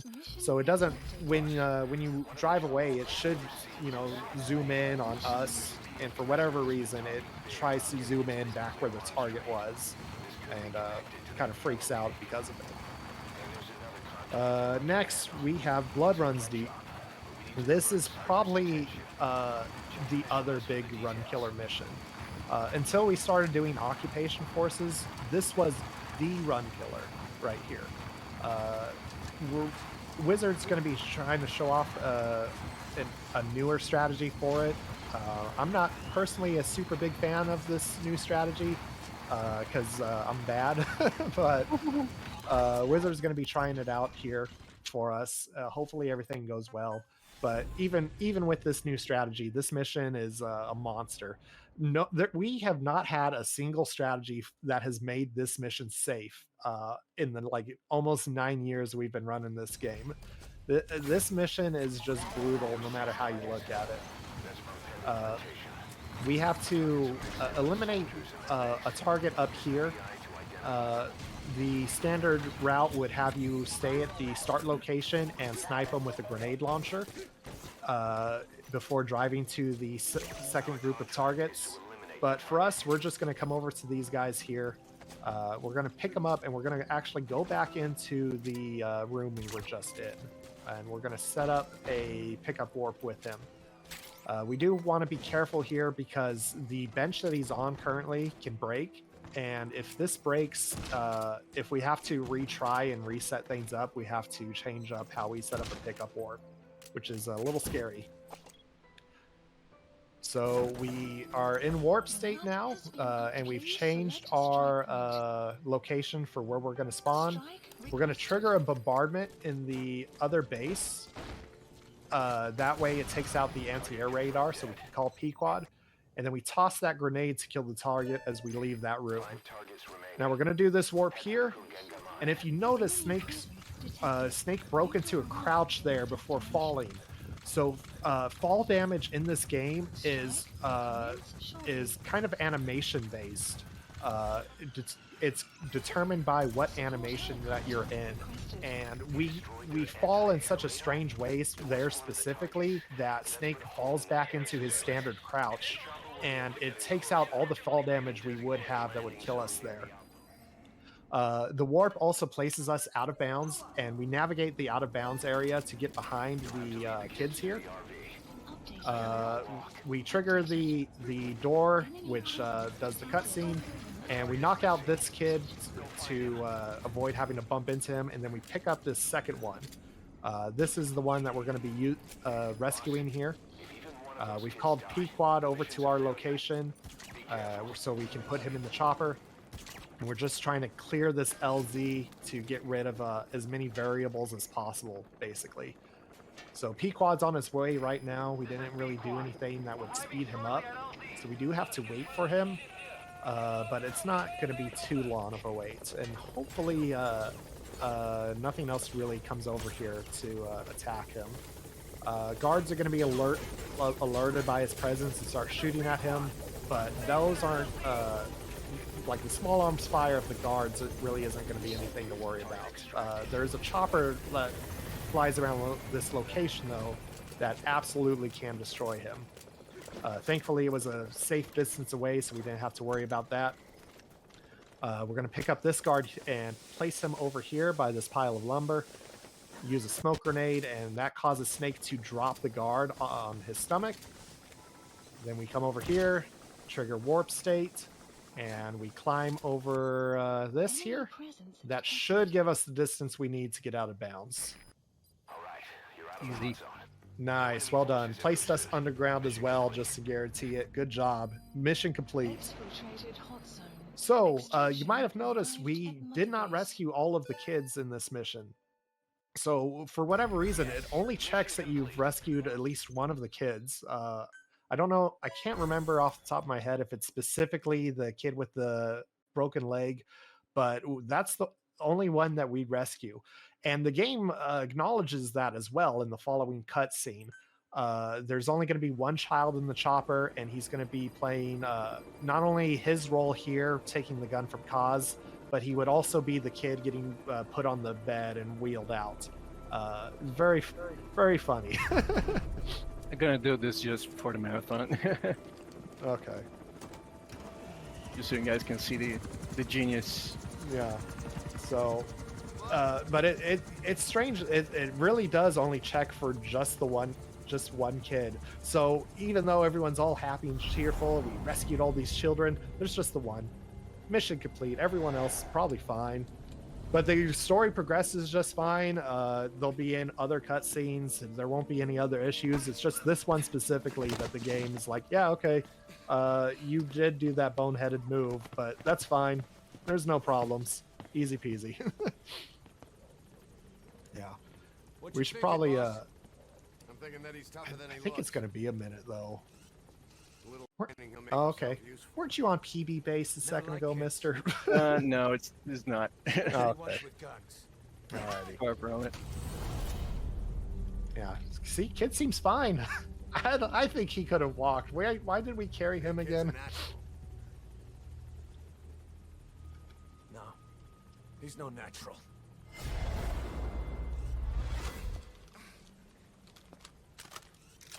Far from it. You having fun directing over there? Yeah. And there he is, broken leg. Oh, there he is. Off he goes. Up he goes. I take the camera now, mister. Mission That mission I'm puts the us back- director here. directed by Wizard Hawk. That mission puts us back on Mother Base. So once again, we're going to do Diamond Dogs to go back to the ACC.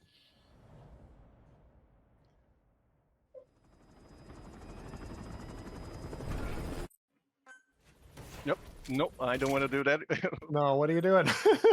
Yeah, I don't want to do that. Thank goodness. Glad you caught yourself. Please select a mission.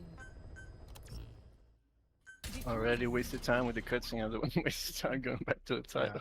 We have to go fast again. Yeah. So this mission on the trail, on the trail secretly, to at least for me, bit of a run killer. This one Yeah. is a secret run killer. I feel like it doesn't really get a lot of attention in that regard from runners, but this one just randomly will decide that it just doesn't want you to complete this game for some reason. Realistically, it's really straightforward and easy for what we're doing. So this is another one casually where it might be a little harder. If you follow the game the way it wants you to, you'd be tracking down a target here on the right side and following him to his meeting point with our real target. And it involves you driving over a portion of the Africa map. Since we're Psychic Snake, though, we already know where the target is, and we're just going down to the loading point for him. So we're going to travel down to where he loads in, and then we're going to be triggering a bombardment to kill him. Now the thing is, we caused a combat alert a moment ago, and any combat alert on this mission forces your target to leave, and it sets up a game over scenario for you. So since we know his route, we're triggering a bombardment ahead of him so that he hops in the Jeep, and during his Jeep ride, he gets hit by the bombardment and gets killed. Just like that. Well done. If we wanted to kill him at his actual loading zone, for one, we'd have to go way out of our way to maintain perfect stealth, which would be slow. And secondly, we'd have to go even closer to him to keep him within the right loading zone. But thankfully, it's all set up so that we can get him on his way over.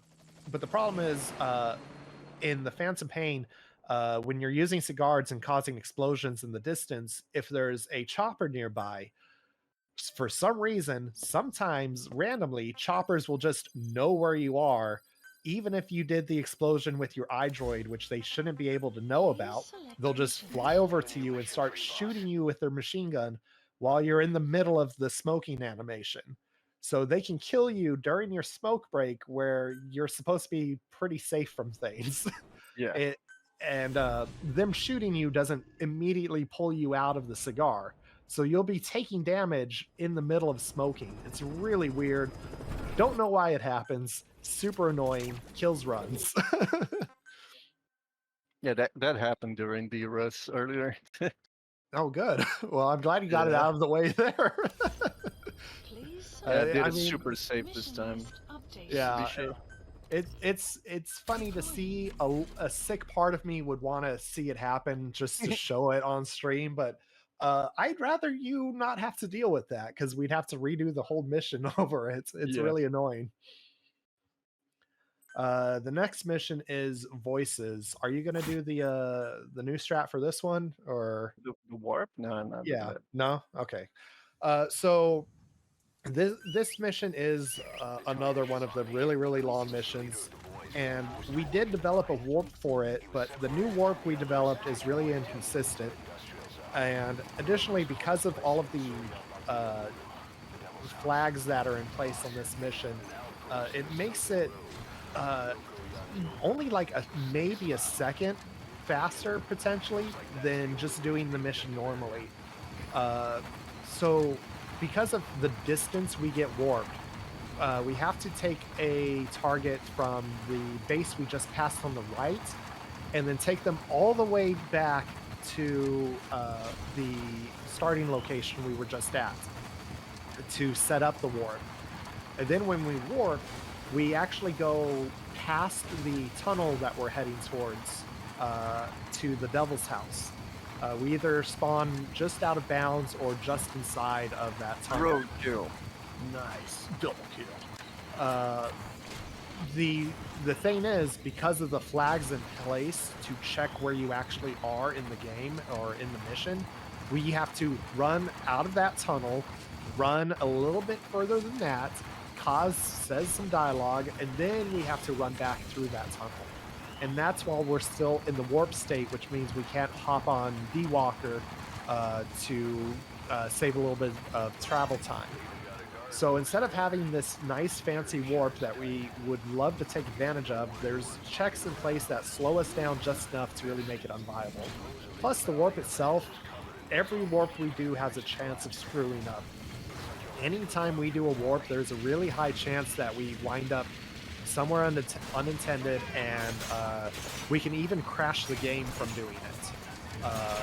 So it's really unfortunate, but instead we have to do this long ride where we take D-Walker all the way through the map, all the way here, through the valley, just bump past these guys that we don't care about, go past them, and then run through this tunnel instead of doing a warp like we would like to. So even though it's technically possible, it's not really faster and sets up a lot of risks if it does go wrong. So it's really unfortunate, but that's how it goes sometimes with speedrunning. There was a gate in the way, shot that with the explosive barrel, blew it up, and now we have a kind of a silly, not really silly, morbid, I guess, cutscene skip here. We shoot a grenade into there. It pacifies the guy on the table, which allows you to skip the cutscene where you pull out the headphones from his neck. We just run past him and trigger this cutscene to spawn the man on fire. Now we have a boss fight here with the man on fire, and there's a lot of ways that you can go about this fight. Kind of keeping in line with the real gameplay theme of this game of allowing you to complete things however you want and giving you a ton of ways of doing it. There's multiple ways that you can go about doing this fight, but it just so happens that there is a very quick and consistent one that we can use for speedrunning. So we hop on D-Walker and drive over to this boat, and as long as we stay on that same spot, the man on fire will always spawn in front of us between us and that pool of water. So all we have to do is speed into him the moment he becomes vulnerable. It knocks him into the pool, and we're able to leave through the tunnel before he can destroy it because he's out cold. Mission complete, boss fight down, easy peasy.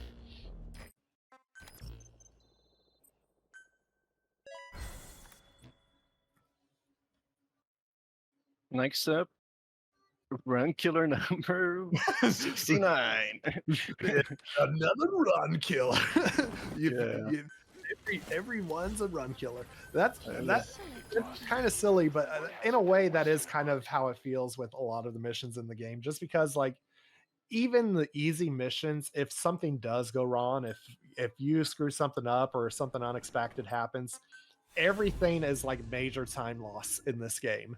Because if you have to use a checkpoint at all, you're losing a lot of time.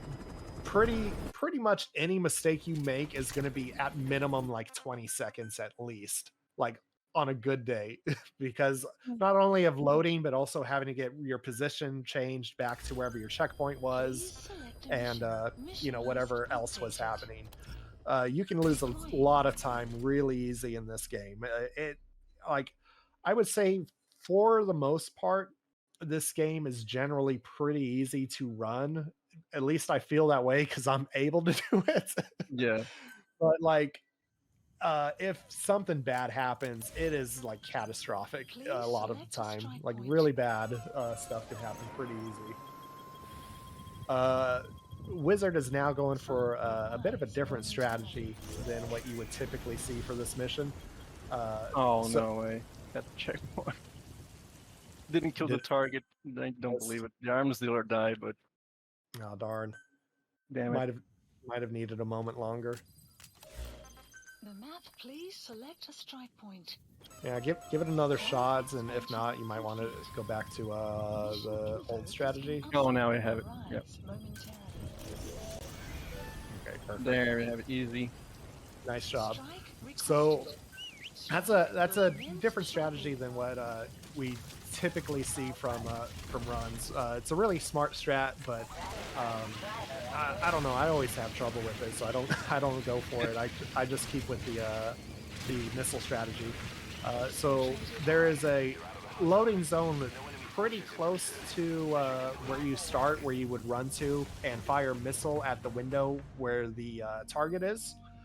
You're not able to see him, but he's close enough to the wall that by shooting a rocket into the wall, it would actually kill him. Wizard opted for an alternate strategy where by using the cigar, you could trigger a bombardment when he's going to talk to the guy nearby the chopper. So that strategy, I think you doing that might be faster. Maybe. Oh, it is. If you get it first try, it's fast. Okay. Yeah. So it's a faster strategy, but the problem is like you're high risk, high reward. Yeah, it's a really small window of opportunity there. It's pretty easy for that one to go wrong, and you have to use a checkpoint on it and restart it. But no, I mean second try. It was almost first try. That was really close. So that's pretty good. Now we're going into retake the platform here, and this is going to be a pretty straightforward mission. So we have to eliminate Mosquito, one of the old MSF members from the old Mother Base. We don't really know that at the time. We think they're posers or impersonators, but the game doesn't care about that. It cares about you learning that on your own and you just play the game how you want. So we're just going to go in and blow them up. To give them the old Mother Base welcome. Yeah, warm welcome. Yeah. So we just have average run, like 205, I would say. Yeah, I think for on average the majority of runs are a little over 2 hours. World record right now. What do we have it at? Like 153 or 152? 53, yeah. 53. Okay, yeah. So it's like a high 153 for the record, but my guy has the record. He doesn't even know. I know. I forgot. been a long time ago. Yeah, it's been a while, and it's got room to go down. There were some big mistakes on my run, so time can definitely go lower. I think 152 is definitely doable, or 152 is guaranteed doable. Lower than that, I'm a little unsure of, but I want to be surprised. But in general, I think most runs of this game are just a little bit over 2 hours. Um, it's a long game, and there's a lot that could go wrong, and I think it kind of demotivates a lot of people. In particular, the pitch dark warp. It really just messes with a lot of people. A lot of new runners will start it and just not get that warp for reasons beyond their control. Nothing they can do about it, and playing the game constantly, not getting that specific trick that saves a ton of time for free when it happens, it really demotivates you. It's tough to keep up the will to keep improving, and especially when you have something like that kicking you down for no reason. Margaret, But please select a mission. I think if you push past it, you could find that you're capable of a lot more than what you really think. Just like with any speedrun game. Right there in the ACC, we were just stuck waiting for Miller to talk about FOBs. Learning about the security team and tutorial stuff. So as soon as he's done talking, we're able to start this next mission, which is the White Mamba. So this is a interesting mission because do you rock, please? Yeah, it took me for a ride there. This mission's interesting because it does have a boss fight that you are able to complete in a few different ways, but you're actually able to avoid the boss fight in a few different ways. There are ways to eliminate our target, Eli, before the fight even starts, and that's what we're going to go for here. So we're going to ride around the whole outpost here and the whole base, around the back of the boat, and even though you don't really see it, we're actually avoiding a lot of guards with the path we took. The route we're using avoids a lot of eyeballs that we don't want catching us, and we run across the ship there to generate some noise to cause Eli to step out to investigate. So you could ideally shoot him in the back of the head to knock him out, so that would be the faster way of doing it. But on very, very rare occasions, Eli reverse psychics you and just knows that you're there and stops you from shooting him for no reason. YOLO strat, no traces. Yeah, so what Wizard opted for instead was to just drop down from the ceiling, knock him out by falling on him. It's the it's a safer strategy, but it is slow, and you have to keep your movement speed going at a certain rate, because if you slow down too much, Snake will go into a hane instead of falling on him. So easy mission complete. Got an S rank, so we're gonna get a quick notification about emblem we got, but we skip past that. And we also got a bunch of soldiers for our security unit. There's a way to manipulate it to avoid all of that, but we didn't this time have the opportunity to do the setup for that. But that is something that you can potentially skip. So now we're going to go and retake the platform to go back to the ACC. So I think this is the only chance we get to do that. I don't think we're going to be going back to Mother Base again during this run. So it's a little unfortunate that the fastest way back to our chopper is locked behind this late game moments that we're only able to do once. But it is a little faster to do it, so we do get to use it at least the one time. And once we're in the ACC, we're off to our next mission. And here we have a split choice. We could do either of the two new missions in either order that we want. we're going to do what's it called again? Aim through your vengeful. Yeah, I could only remember vengeful. I couldn't remember the rest of it. So we do aim true. Yeah, we're doing an aim true, you vengeful, and we're going to have two targets that we need to not eliminate but extract. One is an injured prisoner, so we can't Fulton him, and the other is a child soldier that we don't have a Fulton for yet. So we're going to have to throw both of them into this Jeep and exfiltrate with them in here.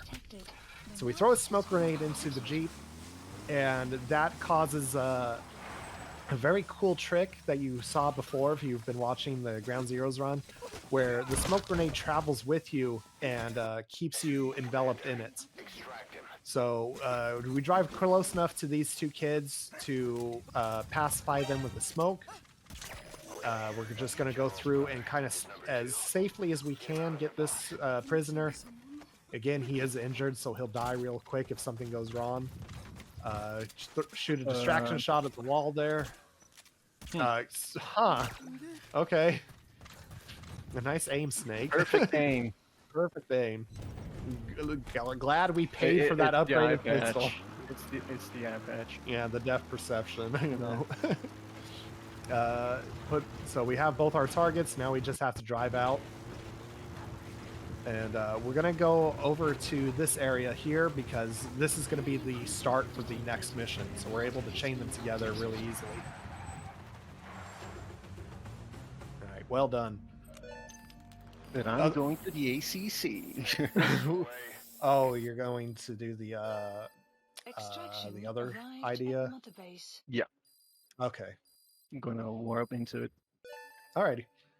Well, so the older way of doing it that I'm more accustomed to then is we would start the mission from here, but there is a different strategy that you can use to cut down on some travel time. I don't know. Maybe I am doing it and I just forgot because it's been a while now. All right, so our next mission is close contact. This mission is my personal demon. This is the one that always gets me. It's a pretty easy mission. It's really straightforward. I don't know. I just screw this one up all the time. So on this mission here, we have two targets we need to extract. They're two prisoners.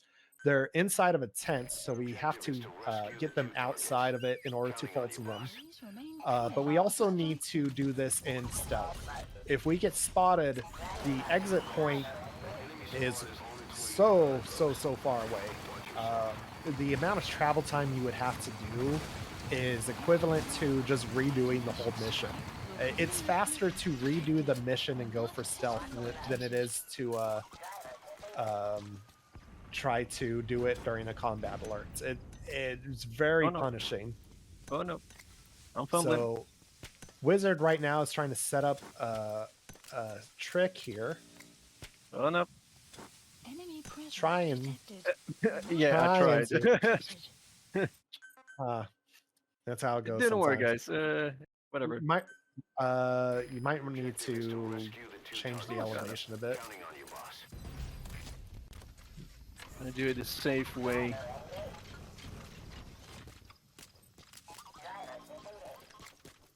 My God. So earlier in the last mission, you saw us use a smoke grenade on the Jeep, which is very easy to do. You just toss it into the floorboards, no problem.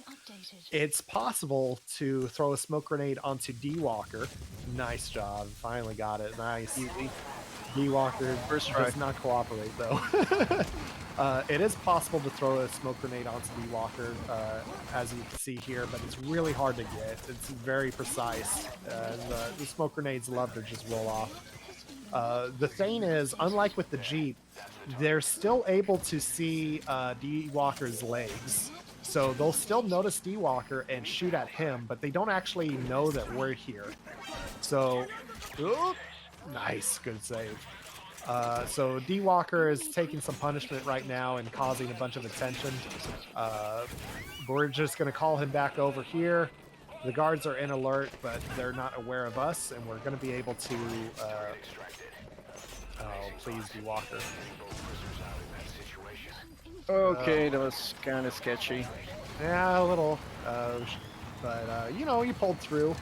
Had to do a little improv, but you know you got to be at least decent with improv with this game, and things just come up like that. So well done. We're able to leave from here since we were still technically in stealth and not in a combat alert.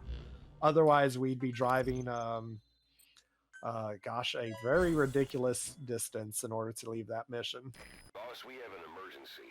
Many of our staff are falling ill. So now we're getting an alert about a outbreak happening in Mother Base. At this point of the game, when you get taken back to the ACC, it wants you to go through and try to determine what's causing this outbreak and quarantine your staff. And we're going to just kind of freewheel it and just let it ride. We go into that menu and we hover over the quarantine option for just long enough to see it and acknowledge it, and then we can close the iDroid and reopen it, and we're able to select missions again. Otherwise, the game expects you to stay there and blocks the mission menu from you until you go over and you view the quarantine. But as soon as you do it, you're able to hop back into missions. And for us, we're going at a speed that kind of avoids anything bad happening to our soldiers. I think there's been one time where I've actually did lose staff and had it matter, but I think that was like once long ago when I was goofing around with new routing. So for us, it's really irrelevant what's happening. By the time we would start losing staff, we're already going to be at a point where they're going to be rescued. So our guys are going to be A-OK. For this mission, we have a target off in the distance we need to take out. We fire a tranq dart to distract a couple guards, run them over to knock them out, and then we're going to do a good old-fashioned bombardment. Never seen that trick before.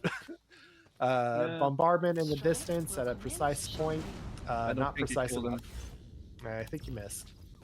You got your sniper rifle. There's him. Out there. I don't know.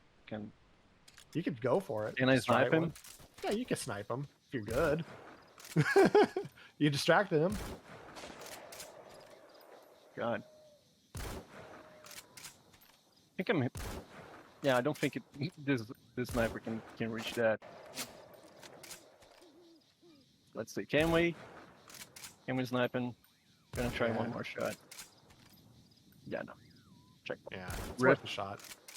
This is another rank killer because of the RNG. I would say. Yeah, you have to drop the bombardment at a specific spot on the map. I typically use the alternate topography on the map to kind of determine where it is, but we've had alternate strategies in the past. We used to snipe them with a missile launcher. Instead of the sniper rifle, we would have a missile launcher at this point in the game, and we would just try to snipe with that. But that was really annoying and kind of slow. The bombardment's the fastest way to do it, but if you have to use the checkpoint, we have to wait for all this dialogue, and it locks us out of the Phantom Cigar. Yeah, this is a walkthrough, okay? You can use this as a walkthrough. Yeah, please use this as a walkthrough for this game. Yeah. Will you be missing a lot? Yeah, but you know, you'll be fast. That's fun. All right, we've got another mission coming up here that we're going to be taking advantage of D-Walker's arm picking up capabilities. So Root Cause is a rescue mission where we have a prisoner that we have to extract. If you played this one casually on your own, you probably had it like me, where the first time through the guy wound up crashing. Our target is a prisoner who manages to escape. He hops in a truck and he eventually will crash while making his getaway. We're going to rescue him before that, and you actually get some additional dialogue for doing so at the end of the mission, but we're just skipping through that because go fast. So for this outpost, it doesn't really matter if we cause an alert, but if we are going to cause one, we want to try to delay it as long as possible, because again, our target is not as beefy as Snake is and can get murderized by all the guns and bullets and things. So we fire some distraction shots to delay the guards as long as we can before picking this guy up. Now we're just going to try to ride out of here as quickly as possible. Thankfully, the exit point is right here. It's extremely close. This mission is actually one of the smaller ones in the game. Very small maps areas dedicated to it. So we just ride over here, mission complete, even though we have all this combat going on. Even though there's guards patrolling ahead of us, we just managed to leave easy peasy, lemon squeezy. You just did a drive-by. Very Yeah. easy. Yeah, very easy mission. In some IL and other categories, it is slightly more difficult because your revenge meter will be high enough for guards to start planting landmines, and the landmines they plant are on the route we take to the target. So there's a chance of you moving incorrectly and bumping into a landmine, taking damage and causing an alert, but you know, just be good. Just drive around them, I guess. You'll be fine. Don't get skill issue.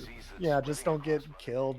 Skill issue, yada yada. For the next mission here, if you looked at the menuing, we switched to D-Horse.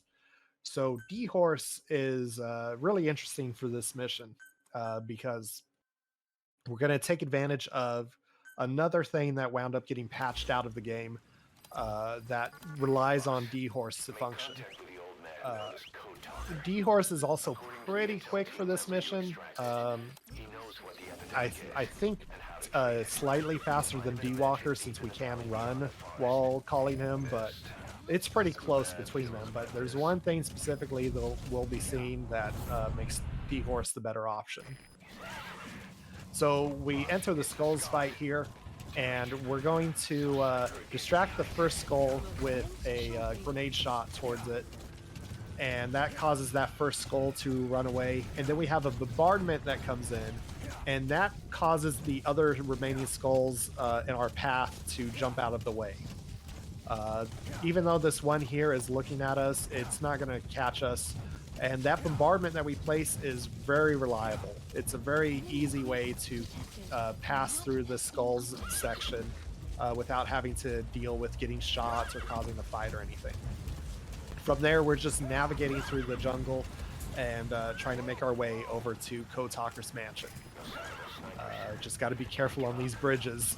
You don't want to go over them. Accidentally fall.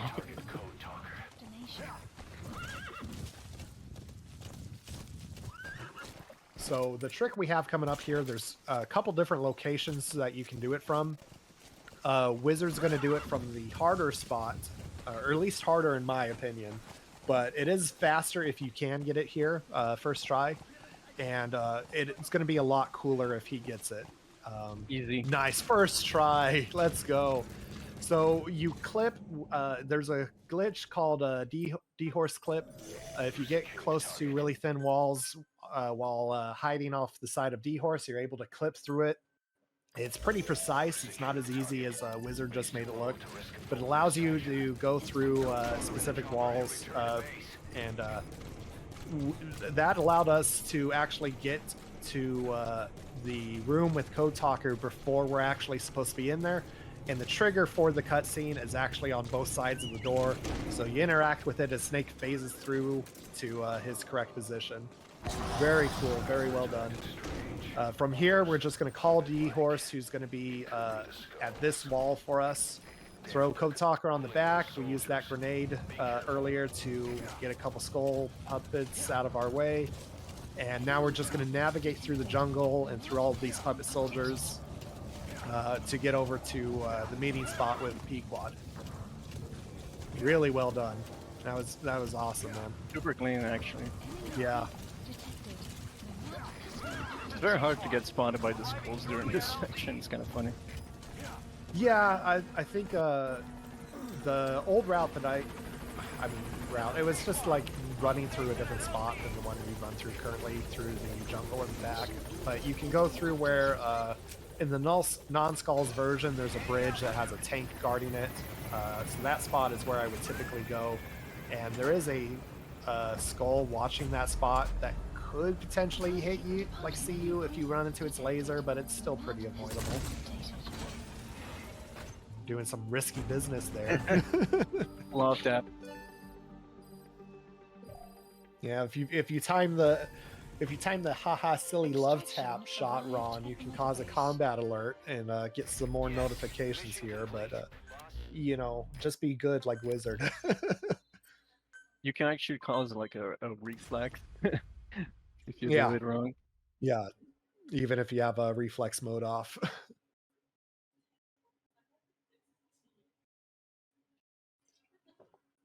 Did you do the D-Walker development? No, I'm gonna do it right now. Okay, just wanted to make sure I didn't miss it somehow. All right, so we did a lot of the time you'll have done development earlier if you're making the missile launcher and using that for your routing. Since we avoided that, we're just now making the Gatling gun that we would make at the same time. So the Gatling gun is for D-Walker and what we're going to be using to clear the Skulls fight that we're about to do. Please, development project has This been mission, added. with the Gatling gun, it's not too hard. This is a pretty easy mission with the Gatling gun. It does a ton of damage to the skulls on this difficulty. The main thing is trying to do it all in one cycle. The skulls, if you're not cycling through them properly, they can kind of swap out and cause the fight to be longer than it really should be. And you also have to be careful because the skulls realize you're on D-Walker and will try to use the Metallic Archaea Mist to rust D-Walker out. And the fight's not going to be doable for us with our equipment. Like, there are ways to do it. Like, even on the map built in, there are like anti-air guns we could use technically. But the fast way of doing this fight is with D-Walker's minigun. And if something happens to D-Walker, we're just going to checkpoint to D-Walker. So here we're going to just be trying to shoot them while they're using their mist attack. And just try to not get slapped by the puppet soldiers too much. that guy's trying to be a hero right now. Alright, so we didn't quite get the cycle for that puppet soldier. We're just going to get closer to this guy, break his armor, and try to mow him down as quickly as we can. Nice. Get this guy. Nice. When you break a skull's armor, if you do so with a headshot, they're going to be stunned longer. But since we're firing a minigun, like it is doable and you can go for it, but it's not guaranteed for it to happen. So you kind of keep them in the center of your crosshair, hope the bullets stay centered and take them out, but it's not going to be guaranteed. Afterwards, you just pick up Code Talker, bring him over to the chopper location, and just use the cigar to fast forward the landing. And that was a pretty good fight. Well done. That was actually a gold split if it's right. Oh, really? Wow, nice. Decent. From here, we've got 2 missions left, but we're in Cutscene City right now. We got to learn about the Skulls suit, or the Parasite suit, which we're not going to be using in this run. Super useful if you're doing no traces, though.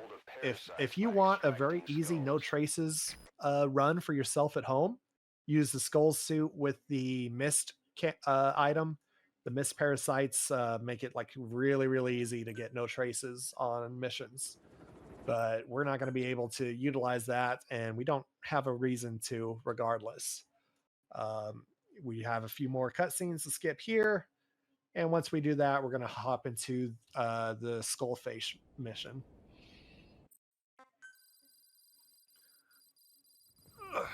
Easiest mission, by the way. Yeah, pretty easy. There's a couple small things to look out for, but it's probably for the speed run the easiest mission in the game.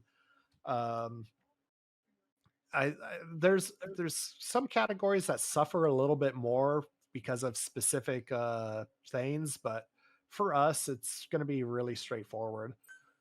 Um, there's one thing in particular that I don't want to bring up because I don't want to jinx it. But once we get past it, I'll point it out, and we'll be fine.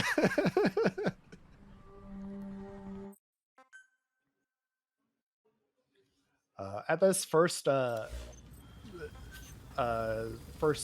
spot here, when we hop out of the chopper, if we hop out after a certain point, we actually can get a better spawn for D-Walker. Not super important. It is just something that can happen. If you don't get it, it's whatever. But just being on the chopper just a moment longer can get D-Walker to spawn even closer to Snake. But it's kind of whatever. So from here, we're going to use this sweet new minigun we have to destroy some fencing. Probably the best use for it we could have. And then we're going to go ahead and proceed to OKB0. Now, OKB0 is split up between 3 sections, and the checkpoint system for it is used a little differently than it is for most missions of the game, where you're able to get checkpoints within this base rather than having to leave the base entirely. There's a lot of soldiers in here, a lot of guys that are going to be shooting at us and trying to take us out. But D-Walker, being as quick as he is, he's going to be able to avoid pretty much everything these guys are going to throw at us. We just need to make sure that along the way, we kind of burst fire the machine gun occasionally at guys, and we're going to be A-okay. So as far as things that could go wrong, there is a really small chance that you can get like a critical injury from something and get knocked off a D-Walker because of that, which is terrible. And then the other thing is at the end there, right before these stairs, there was an elevator shaft that if you're not careful, you can fall into, and you do die and have to redo the whole run through that mission again. Yeah. It's very sad if it happens. I think it's happened to everyone at least once. D-Walker just gets away from you, but it's really nothing to worry about once you know about it and you're paying attention. Thankfully, Wizard is awake just enough to avoid it. Jeep skip, by the way. Jeep right skip. Yeah, Jeep right Look skip. at that. Well Oh done. my god. Incredible skip. No scope. That was some of the best speedrun So tech we've hard, ever my found. Okay, next. Oh wow, more skips. Amazing. What a gamer. There is Truly. there is something funny there though. I've only done it once. I can't figure out how to do it consistently. I think I want to say it was Jag who's able to do it often. It might be someone else I'm thinking of, but you can actually, there's a very brief window right at the start of the Jeep cutscene with Skullface where you're at the top of the stairs and you can actually CQC smack him once. You can get one clean CQC punch on him. It doesn't do anything. It's just funny. I don't know how to do it though. Like I've had it happen once before. I don't know how to do it consistently, but there's someone in the community that I've seen do it multiple times, and I'm very jealous of them because it's so funny. All right, we're going into the final mission here. Philanthropist, or Sally as we lovingly call the Metal Gear in this game. So the Sally fight is pretty straightforward for the most part. We're gonna try to get the one cycle on Sally by using this tank. So if everything goes right, we're going to be able to take Sally out before this tank rusts. It's not the easiest thing to do. You usually get pretty close, but you definitely can one cycle Sally here, and that's what we're going to be going for. So the M1 Abrams in front of us, you might be thinking, well, that's more firepower. Why don't you use that? It does slightly more damage than the cannon we're using now, but you get the one shot. and then you're stuck reloading for like 13 years. Whereas this cannon can rapid fire and has missiles. This is actually way better than the Abrams. The Abrams is pretty useless for this.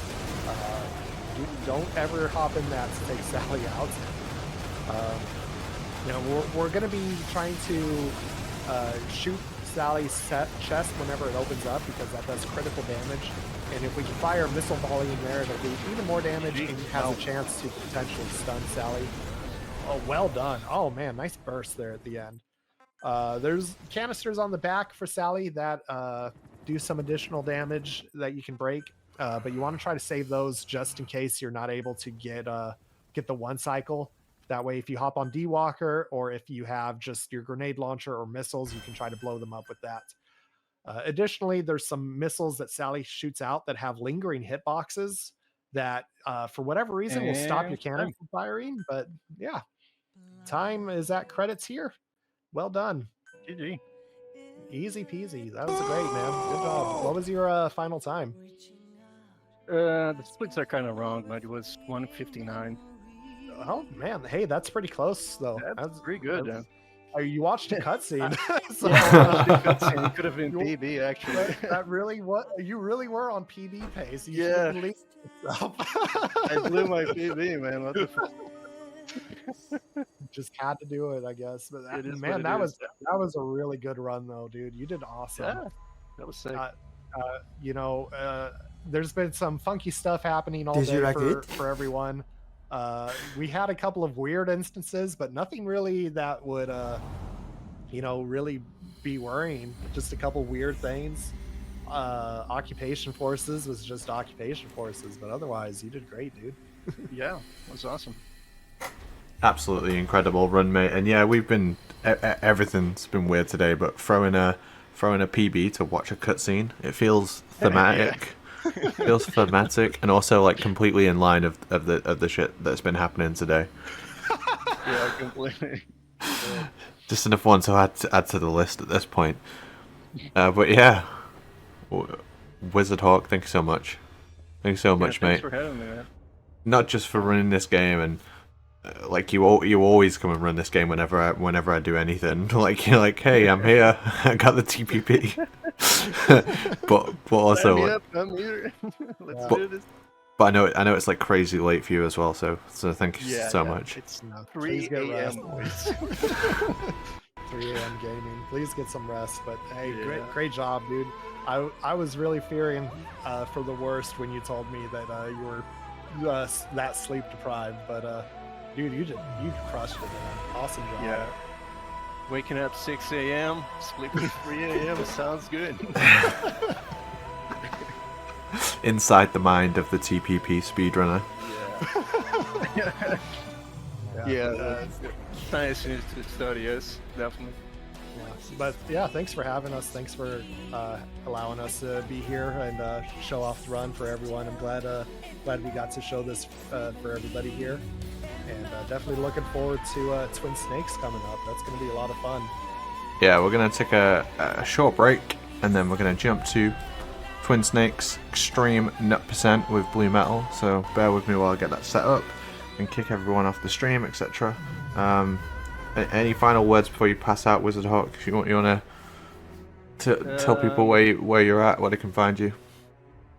Definitely check Did my you like YouTube. it? I don't know if I'm gonna post anything in a while. Haven't posted anything for like a year. So But everything hopefully I'll come back to that. everything that's on there is already pure gold. Yeah, there's a lot of records there. Check out Stag, definitely he has the record for this category. Metsu too, he's an awesome runner. Really Frame starting out, he's doing 4 runs now. And yeah, I guess that's it. Thanks for having me. I hope y'all have a good time. Yeah, absolutely. Steg, I'll be hitting you up for the next event. It's your turn to play. Oh boy. Finally, I get off the bench and the microphone. Alright. Alright guys, we'll be back in like just a few minutes. I'm just going to get Blue Metal set up for our final run of this Metal Gear Marathon. We're going to be doing, I think, everyone's favourite, Twin Snakes. So we'll be back really, really soon.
Did you like it?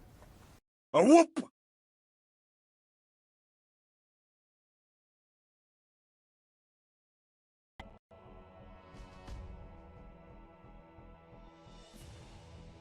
Did you like it?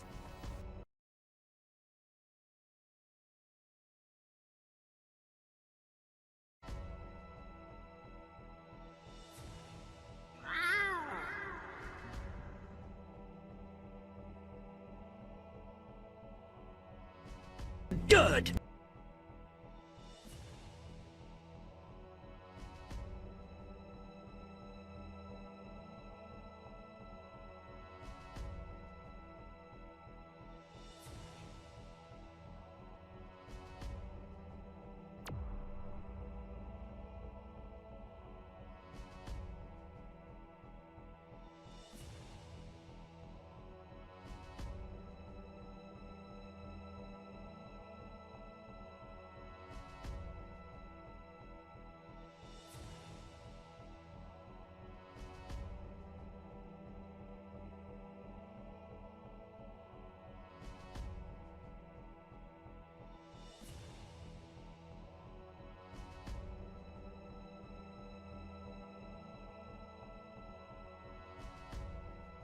That's tasty. Welcome back, everyone. It's our final run of this little speed run we put together inside the MGSCON2 Kickstarter celebration.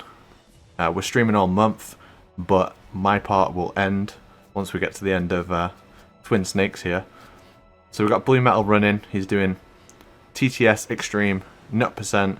Tell us all about it, please, Blue. Everyone, I'm here surely playing everyone's favorite Metal Gear game in this chat. So, nut %, what does that imply? So you know how in MGS2 and in this game you can punch someone in the nuts and they get knocked out instantly? Yeah, we're gonna be doing that, and I want to be doing that for every guard in the game. Or not necessarily every guard in the game, but more like in every room that I visit. It's still going to be in any % route, but in every room that I visit, if there's guards there, I will punch them in the nuts. That's how this is going to roll. And on top of that, we're going to be going for Big Boss, because this game's Big Boss is fairly easy, but we're gonna just take it up a notch. So, are we good to go? Absolutely. All right, cool. All right, 3, 2, That's 1, tasty. let's go. Let's get it. This is And gonna be a real hoot. no pressure, Blue. I know this run's ridiculously difficult, and you're the only one who's managed to do it so far. So, to be fair, I'm the one that made it in the first place, and no one else has even tried Bisexual. it. But it is really hard. It's really the hardest version of this run that I've come up with. So, I'm just gonna hide in this locker for a little bit, because there's a big reason for it. I could punch these two guys in the nuts right now, but when they get up, they'll call in a caution, right? And the caution lasts a long time. And the elevator will not come down when there's a caution. So, to save some time, I'm just gonna chill here and wait for my moment. I know when my moment is. I want to pop out and hit both these dudes in the nuts, and then we'll be rolling. Hopefully. this is one of my favorite things about this run is you talk about how difficult it is, and then you're like, all right, I'm gonna get in this locker. Right? If you're playing normal or easier difficulties, there's a skip you can do to actually skip this whole thing. You can clip into the elevator door and just activate the trigger and just leave. But that requires a throwable item, and there's no way to get a throwable item on hard or extreme.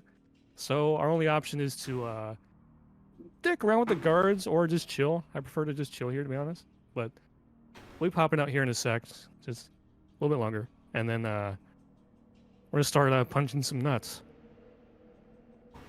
I'm here for it. All right. Now that he's turned around, let's go.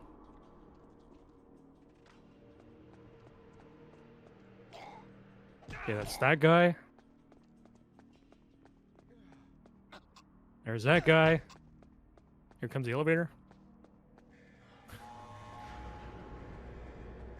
And we got a third guy.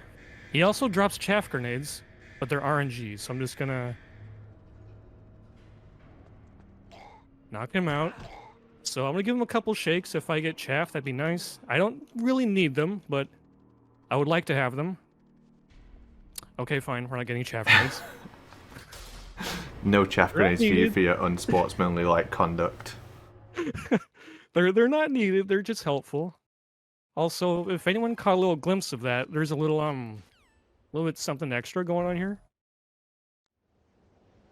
This is something I was just sent earlier, and I just switched to a different build of Dolphin to make this work. I hope everything is correct on this, but Snake looks kind of different. I hear this is a tradition over here in the stream. So that's It looks like the PAL version to me, right? I always say if you see the pink sneaking suit, it's definitely the PAL version. But it's in Japanese, so I'm not sure about that. Yeah, I'm using the Japanese one because for some reason my English ROM is kind of borked. I don't know why. Alright, so I want to bait this guy over here. I want to bait this guy. Hop in here, get the SOCOM.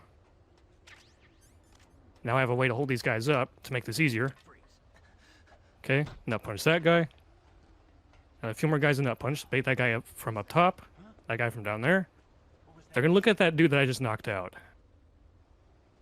And they're going to gather up. What is this path he's taking?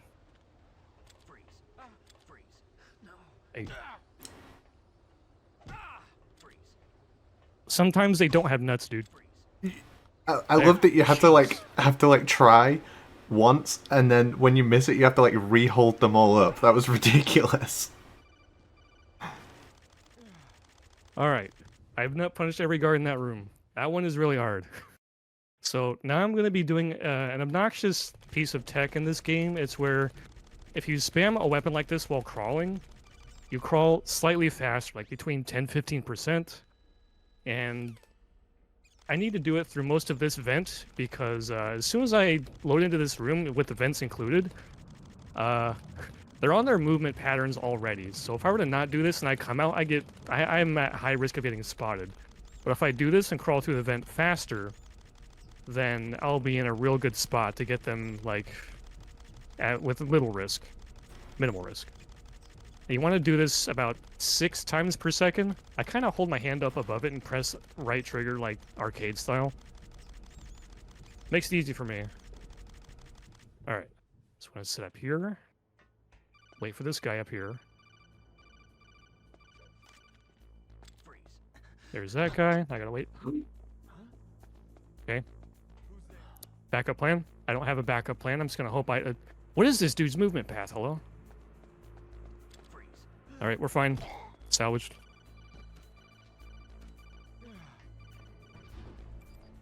Alright.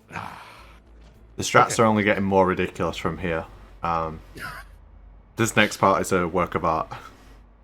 It's the scariest part in the entire run. If I'm gonna die somewhere, it'll be here.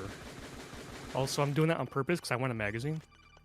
Magazines and other throwables have a lot of uses. Yeah, in Twin Snakes, you can have the radar on extreme. Yeah, it lets you get big boss with it, but you have to turn on game over if discovered. So, if I get spotted by anybody, it's over. So yeah, I'm using this magazine because I can clip out of the prison instead of waiting for Meryl to open the door for me. But since I only have this magazine and no chaff grenades, I only get one shot at it. They can save like 20 seconds, I think. No, 10? I don't remember. It's a sizable chunk. And if I don't get it, well, whatever. I tried. Yeah, doing the throw with one magazine is a little bit different as well, right? The animation's slightly different. Yeah, because the magazine doesn't have a pin pull animation. It's a little different. Swagmaster, like this this costume too. All right, so this part is extremely dangerous. Death is more likely than you think. Cool, I did it. I clipped out.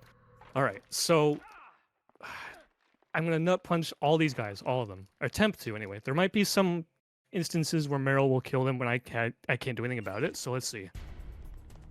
It's allowed as long as you put in a valiant effort forward to do it.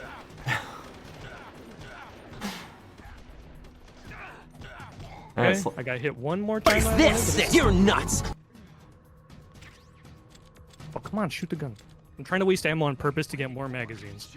I'll explain later, but I need magazines. And I also need to not die. Alright, so I'm gonna trank Meryl on purpose so that she kills less of them and I nut punch more of them. I'm making it harder on myself on purpose.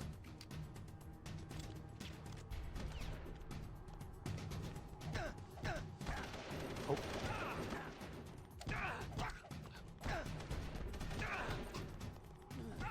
Okay, I'm not bleeding. That's very good, very good.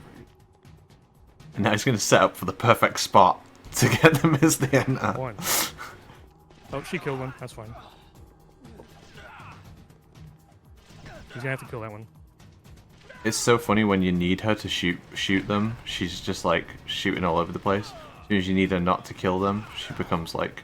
Was that 6 of them? I wasn't counting. I lost count. It's 6 or more, yeah. Waste the ammo. Come on. I need magazines. Yeah, so this shooting behind the locker looks ridiculous, but he's actually farming magazines because they're a powerful weapon to use against the tank. Oh, don't hit me, you. Oh, he just tried to kick me and he somehow missed. Hello? Ugh, alright. I hate that she got to kill a bunch of them, but I had like no choice. Otherwise, death was really likely. You were clearly doing your best. You put her to sleep twice. Right? Yeah, and there is a way to set up in front of that door and just nut punch all 6 of them as soon as they come in. It's really hard. I tried to get it there, but the setup is really picky. So, I got a few of them. But I have gotten all 6 a whole bunch of times. It's just that time, my setup was a little bit off, but whatever. Okay, let me get one more magazine here. Alright.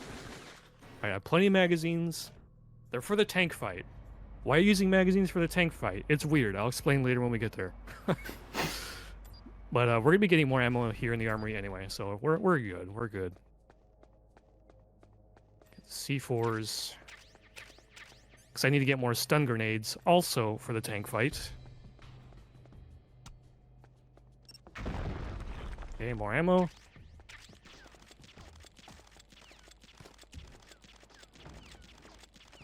You need to get down to 4 shots, 3 for Ocelot, 1 extra just in case I mess up. So I can get 1 more magazine, because right after you beat Ocelot, there's even more ammo, so we're covered on that. Yeah, 4 shots, we're good.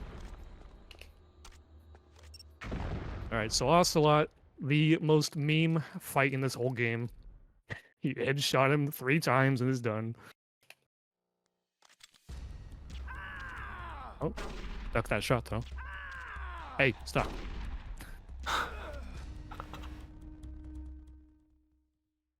So yeah, that's probably the easiest fight in the game, obviously.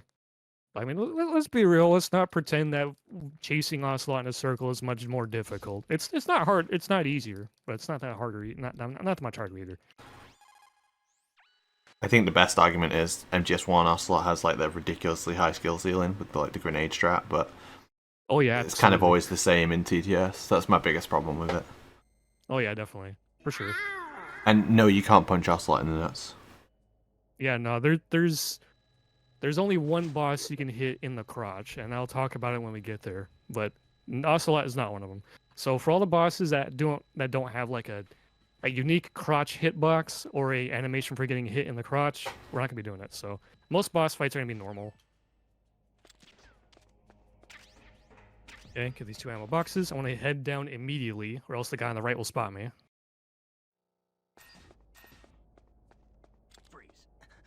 Nut punch. Clean. Bait that guy. Bait that guy. And this guy. Boom.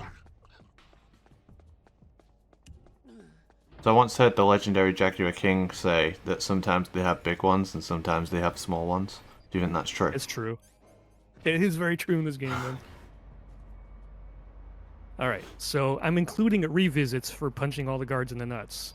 Because sometimes the guard configs change. Sometimes you're coming in from a different location, so... We're gonna bait that guy. Bait that guy from up top. And while they're on their way, gonna get this guy. Get the suppressor, because that's gonna be useful later. Wait for him. Sometimes they have big ones, sometimes they have small ones. That one took 2 punches. All right. It's ridiculous because if you walk slightly in front of their vision,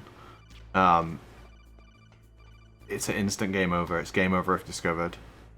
Yeah. I can go through these lasers faster, but then I start getting really tight on ammo, so I'm just gonna make things safer and just crawl under them.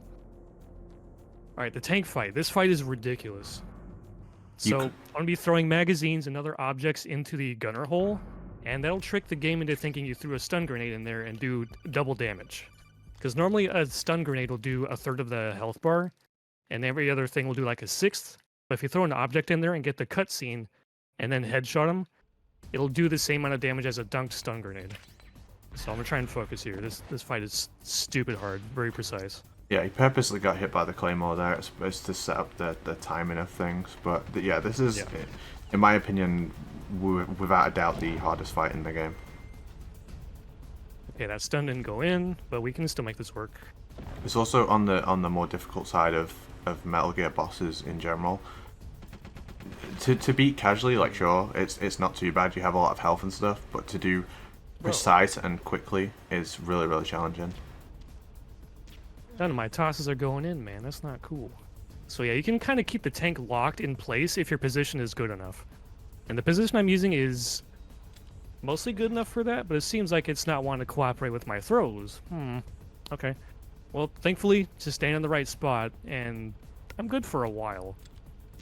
But I want to take out the first gunner, and then I want to try to throw in some more things for the second gunner to hopefully make that a clean finish.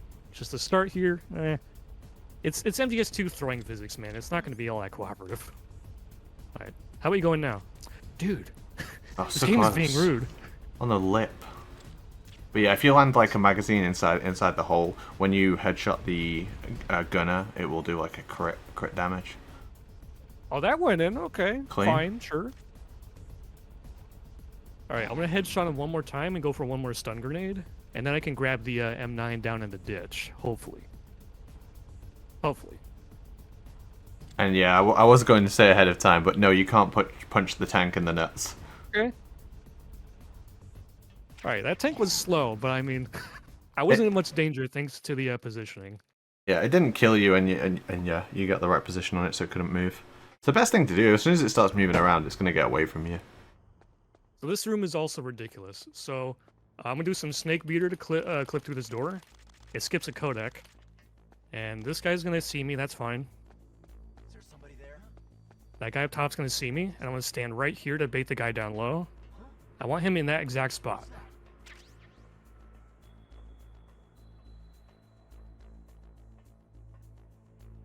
Okay. I want him in that spot. This is one of the best rooms in the game, trust me, for this category. I know, I'm just so I want to wait for the guy up top to come back. Wait for him to look left. That's fine.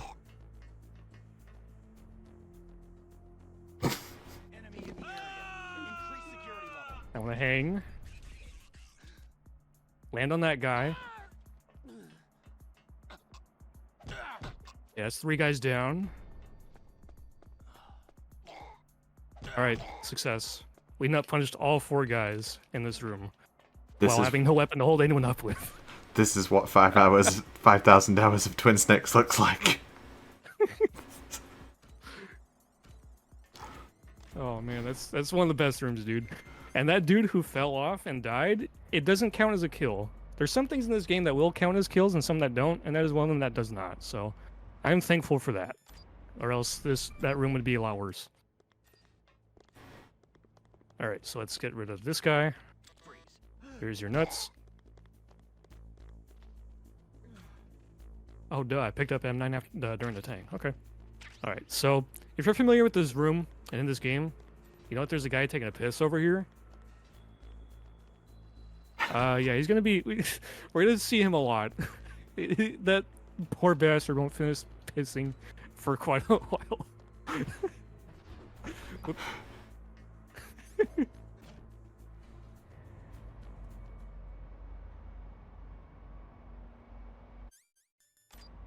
Alright, so we got the Nikita launcher. We're on our way to the ninja. Start for the codec here.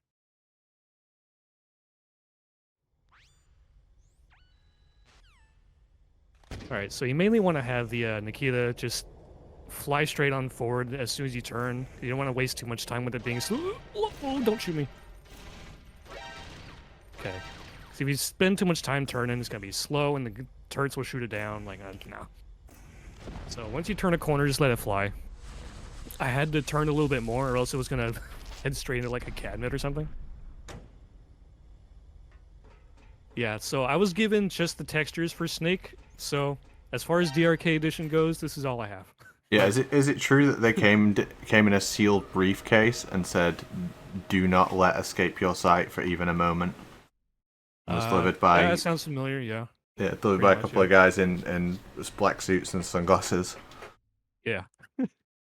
Yeah. If I talk too much more about it, I might not be here anymore. All right. So, I pressed R a little too hard. All right. So I'm trying to do a loop on this ninja, where if you just shoot, punch, punch, he gets stuck in phase 1 and he never goes to phase 2. And we're gonna do this for the whole fight. But get away from the chair. We'll do this for the whole fight until to make sure that we get his health really low. What is with this fight right now? This is very icky. I keep bonking him and he keeps punching me. Hello? Yeah, it's irritating because you have to stand so close to him in order to get the punch kick with the Nikita equipped. But if you stand too close, it like bonks on him. Yeah, you have to get obnoxiously close. Clean though.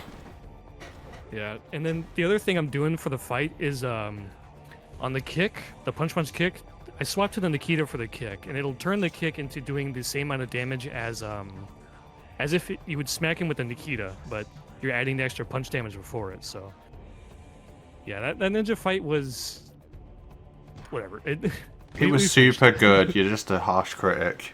It was super good. Yeah, so the other thing about it is that the fight can't end during phase 1. So you want to get his health down really low during phase 1, then do enough combos in a row to start the next phase, and then you finish him there. There's other ways to loop him and other ways to beat him that are kind of easy. I was doing a strat that's a little bit more difficult, but it's the fastest way to do it. You want to keep him in phase 1. Yeah, this is like a whole lot of cutscenes. Probably the most you'd see in a row in this game.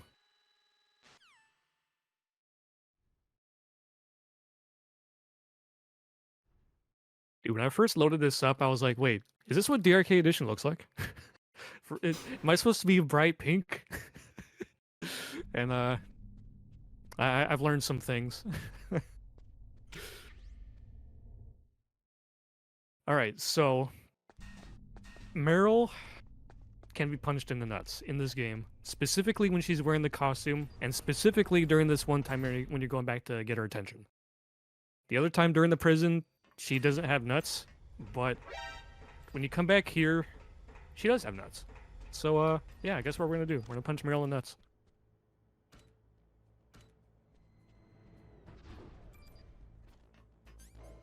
And the strat that I go for to deal with the guy nearby is a little risky, so hopefully I don't screw it up too much. We'll see.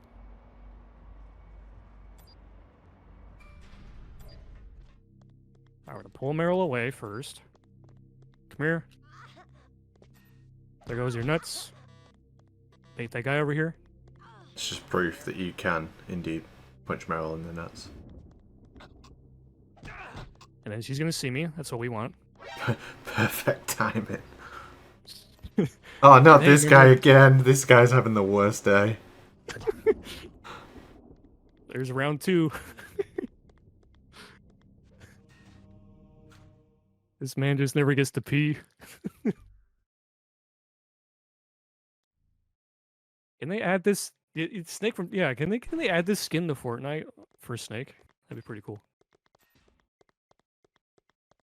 Why is that really not the one it came with? Sadly not.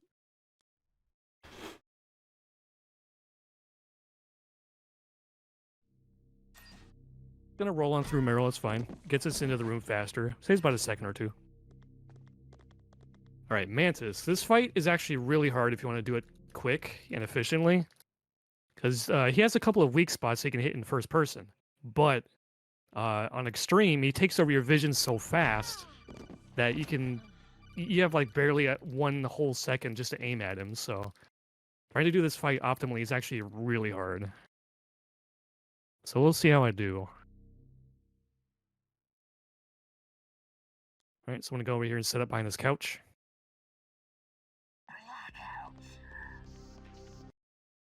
Swap controllers, controller ports. Instant leg shot. Punch, roll away. I missed. Alright, that's fine. Except I'm still missing. So for some reason his right leg takes critical damage just like his head. So we're just gonna like shoot his leg. I don't know why that's his weakness next to his head, but hey, we'll take advantage of it. It's a bigger hitbox. So the punch that I did made us skip that phase right there with Meryl, so she just falls right over. Look at this freaking pink nerd, dude. I can't believe this. Alright, I'm gonna tiptoe and headshot Mantis instantly. Boom. Shut up, Mantis. Your RNG dialogue. Let's try to go for the quick double at the ending here. Alright, good ending. Overall, a good fight. The only thing I didn't get was like the really good phase 1. It was good enough. I'd take that in a run. So yeah, that fight is a lot harder than it looks because you have like such little time to aim at him. So it's a lot harder than it looks. Obviously, the amount of time you have to aim goes down the easier you go on the difficulties, but trying to do a fast fight on extreme, much harder than you think. Alright, so these wolves, they're vicious, dude. These guys suck. So I'm going to trank this one, and I'm going to shoot the other one coming up with 1 shot. Oh, I missed Snake. Okay. So that little pupper there, he's Satan incarnate for this speedrun, dude. I swear. I'll explain in a moment. Hang on. So I need to shoot Meryl a couple times, roll through her, boom.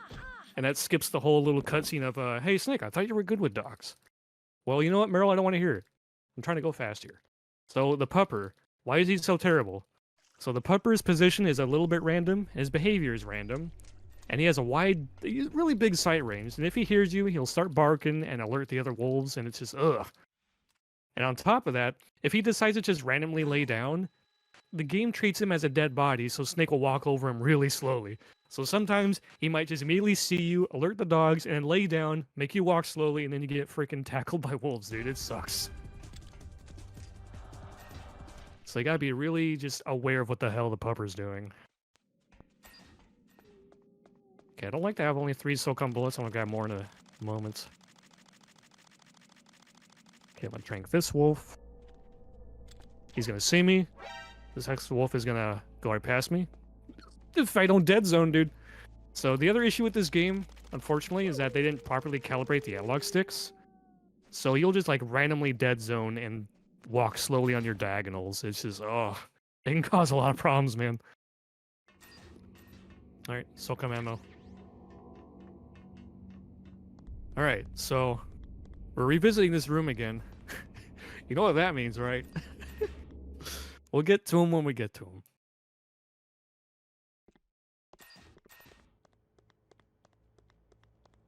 So I don't have to go all the way back to the armory for a sniper rifle. I can just come in here. Okay, get that guy's attention. We're gonna have him come to us.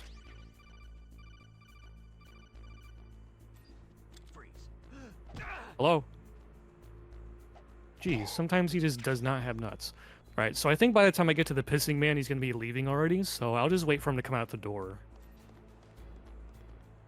Yeah, I see he's coming. I'll be over here, I guess. Oh, I forgot that he washes his hands.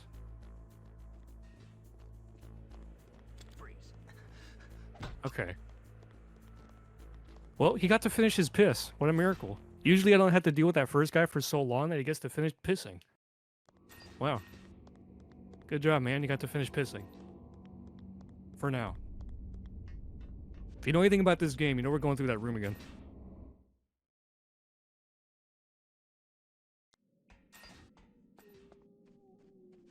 Alright, round 3 with the wolves. Get this ammo over here. I'm gonna stockpile as much ammo as I can. Oh, the pupper saw me. He's gonna get this. Damn it. That's why the little pupper sucks, dude. Get away from me.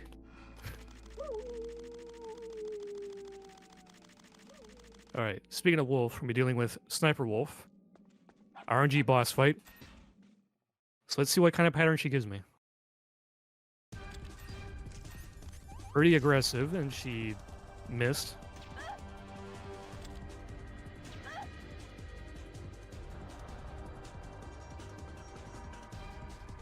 I hit her in the shoulder? Where's she going?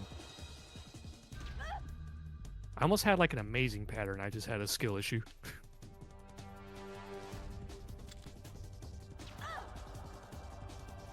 You know what? That was still a decent pattern, not gonna lie. It was so sketch, but you pulled it off. Yeah. It just went sketch. Alright, so I'm gonna do a little menu trick here. I'm gonna roll into the cutscene trigger and swap to my sniper And who rifle. is this Solidus? So that puts my M9 on previous. So as you know, you My get your predecessor, stuff taken away. You Donald get your Trump. stuff back. That was the name the If public you just came to tap know R, him by. It'll swap back to your previous, which was the M9. And I'm gonna be needing that later. Alright, so unfortunately, we ain't gonna save Meryl. Rip. Look at Snake here in his pink pajamas. What the heck is going on here, man?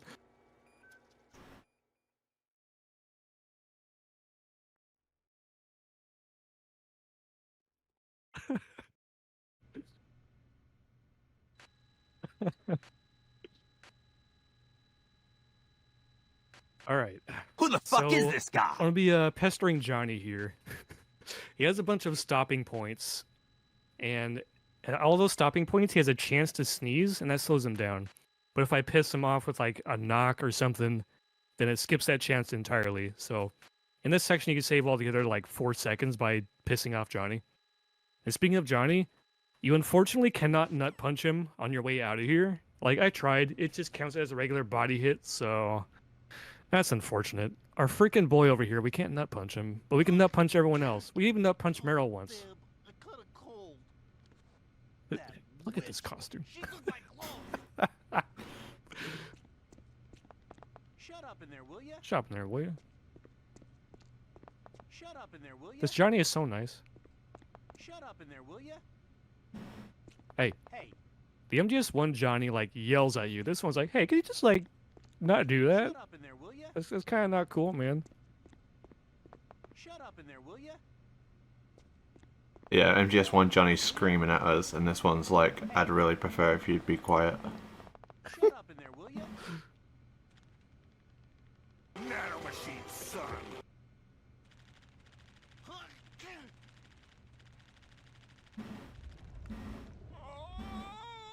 And that noise is disgusting. Okay, so on the way out of here, I'm gonna be doing a trick to grab that box of items during the cutscene where Johnny's like about to have another shit fit. So, and what that does is that if it confuses the game with where you're at in the story. So if I do it successfully, then by the time I get back to that room where Wolf was, where we fought her, it skips that codec and that cutscene, saving a hefty chunk of time. I forget how much, but it's nice. But it's also kind of tough. I can mess it up just as easy as I can get it. Like, I can get it pretty frequently, but it's also really easy to mess it up. I'm gonna do some swag here. Let's put the ketchup down. That's better. But let's just not lay on it.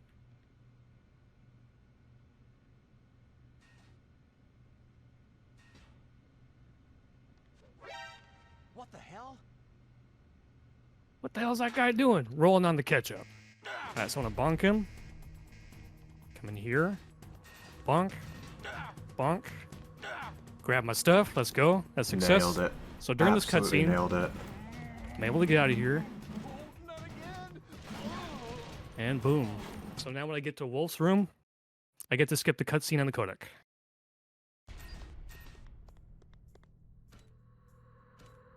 Alright, so now we're going to tank hangar again. Sadly, there's no real changes. It's the same as before. I got 3 guys to deal with. But that's fine. It's fun punching these dudes in the nuts. So bait this guy. Bait the guy from up top. Come in here. I don't need the suppressor this time. I already have it.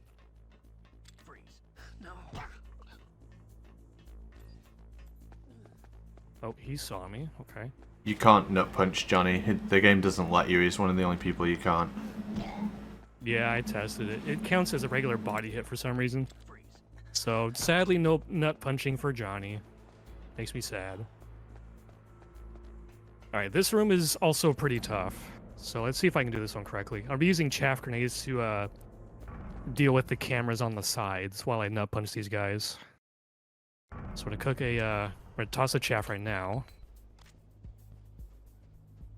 This guy? Oh. What is gonna happen here? We're into some unadventured we're into some unfamiliar territory, boys. Okay, I can't see the other camera from here.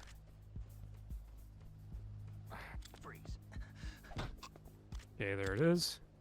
Alright, this is real improv right now. I promise. Real improv. Oh my god, dude, my heart sank when the hold-up didn't work. What is this? You're nuts!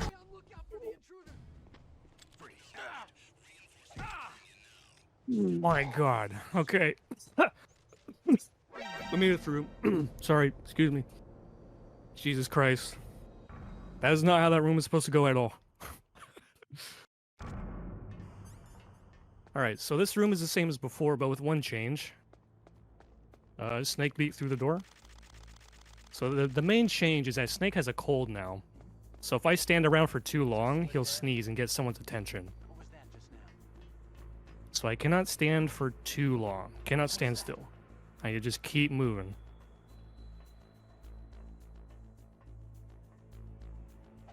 Okay, make sure I bait that guy to that spot. Make sure I nut punch him there. And this guy's gonna be coming on over.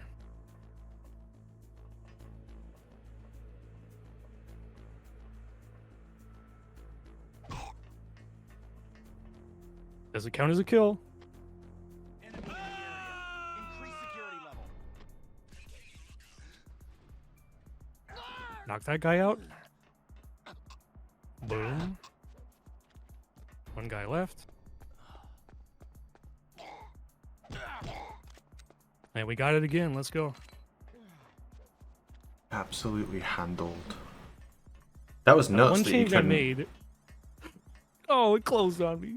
Oh no, that's so sad. That's so crazy how you just had to move the whole time to prevent the sneeze. Because obviously as soon as you sneeze, that's it. It'll turn and you're done. Yep, it's over. So I delayed pressing the door button, or I pressed it at that specific moment earlier so I could hopefully run up to it with it still open, but I think I got lucky. So I'm down here in this room because I need more stun grenades and I need the body armor. If you know what's coming up, you can probably guess why I need the body armor. And if not, well, you'll see. It kind of sucks. But we'll get there when we get there.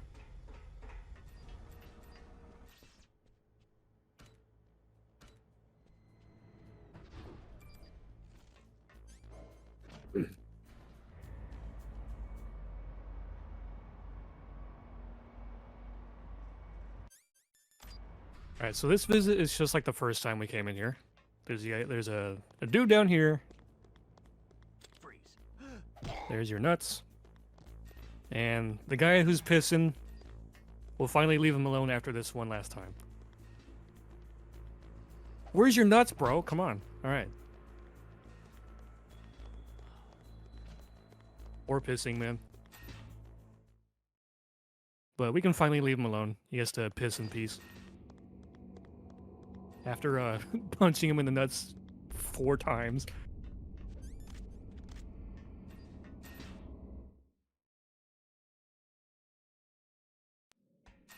Alright, so we have the handkerchief so that these wolves just leave us alone because they're complete menaces otherwise. Get this ammo, because sometimes I suck at Sniper Wolf 2. Like, just one of those bosses I'm just not good at for some reason. You finally piss in peace.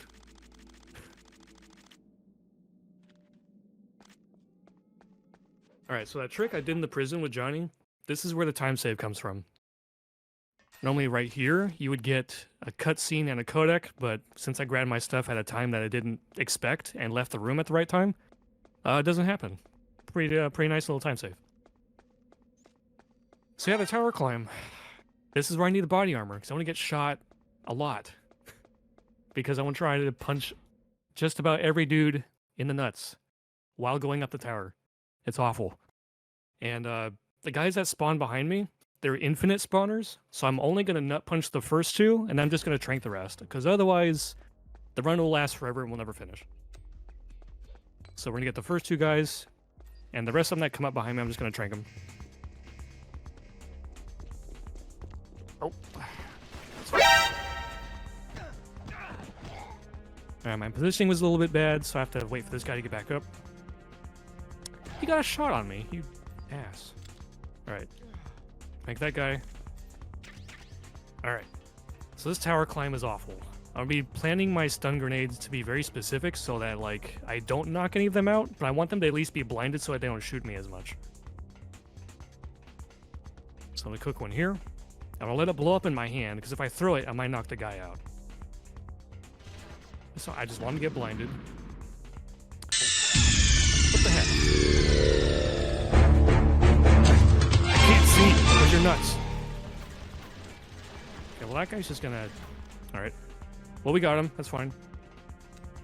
He's behind me, but that's okay.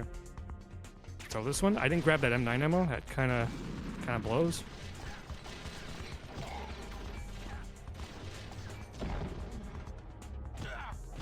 Where's your nuts? Okay, I think I cooked that one late. But I think it just deals with the guy behind me. Punch him in the nuts! Sometimes they just don't have nuts. And I traded with that guy. Oh.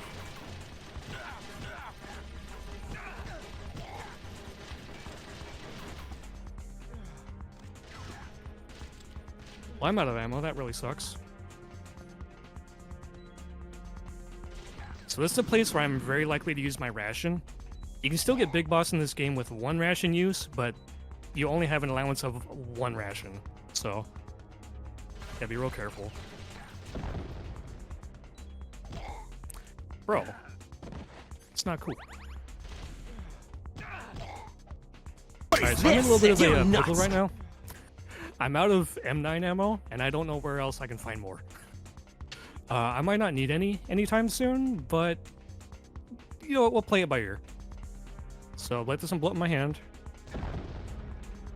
Oh, I'm bonking guys, dude, that's not cool. 1. What is this? Where's your nuts? Where's your nuts? Oh, this is a big problem. This is a big problem. This is a big problem.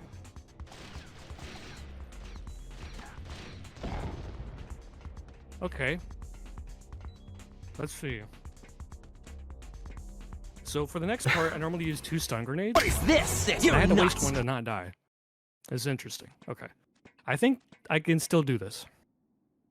This might still be doable. It's going to be incredible to see you work your way out of this one. I don't look forward to it, but it's coming up like in a hot minute. Oh, that was real rough. But thankfully I do have the body armor, so any other time where I'm taking a lot of damage, I should be fine for most of it. Swagmaster 420.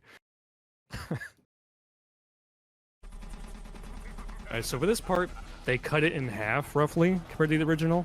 We have a neat little zip trick.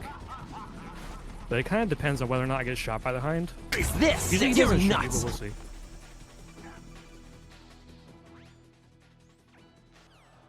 Down left. Down left. Down. Zip.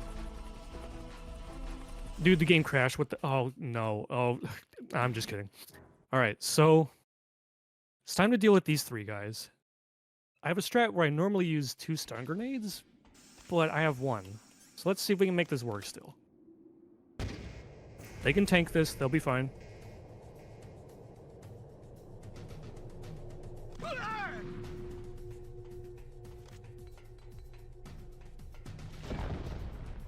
Oh, he got knocked out. Oh, this is... Oh. Oh, okay. Good luck. These guys have rifles that just knock you over in 1 shot. Stop. Okay, here's... Alright, just tired of your guys' crap. He got up first. Oh, this is horrible. Oh no. Okay. Oh, alright. I successfully punched all 3 of them. Jesus. God. Alright. Chaff. Wow. If I had 2 stuns, that would have went a lot smoother, but I wanted to not die. We're okay. Okay, corner glitch. But yeah, we're okay. We're okay. So the plan was, I blow him up with the Nikita launcher. I toss 1 stun grenade so I get more time to get up to them and not punch at least 1, maybe 2 of them. Then I would throw a second one immediately, and it would stun them again for anyone who stands back up to try and shoot me. But we made it not necessarily work, but we're not dead. Alright, so I'm going to be using the chaff grenades on these turrets on the way up. And roughly around halfway up the steps, 2/3 up the steps, you want to roll. Saves a good chunk of time. And there's a neat little glitch here called stair gliding, where if you have no weapon equipped and you press A at like the end, like as soon as you touch stairs, right? So at the bottom of the stairs you press A, or if you're coming down and you press A at the top of the stairs, you just kind of zip forward ever so slightly, and it saves a handful of frames. But with how many sets of stairs are in this game, it's actually saves like a handful of seconds actually. Pretty cool.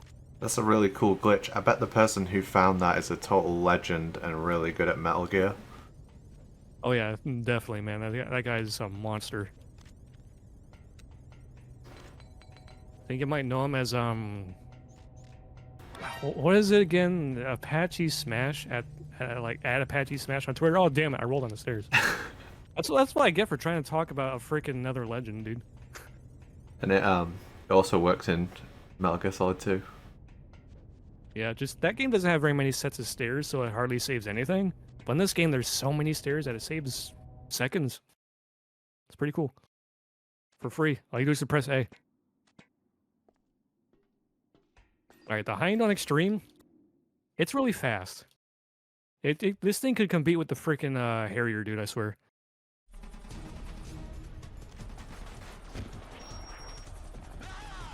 I just want to hide, make sure I don't get hit too many times.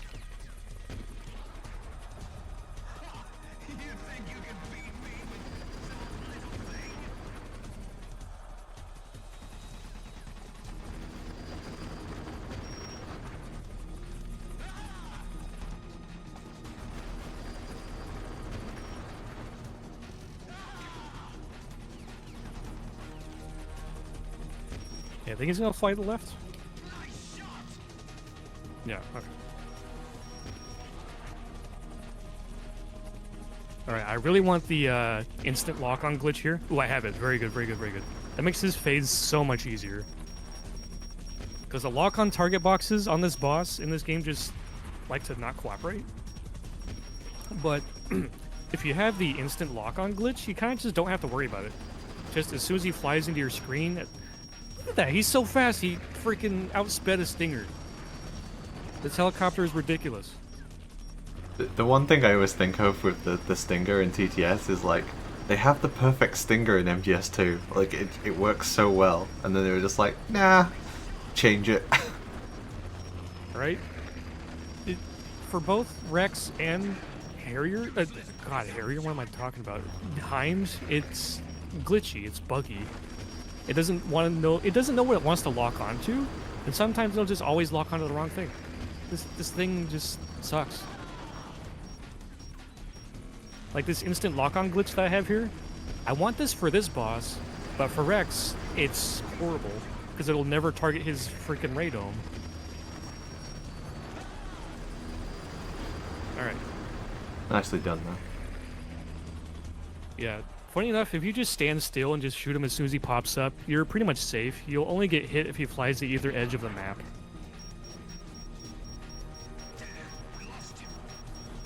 Lost him.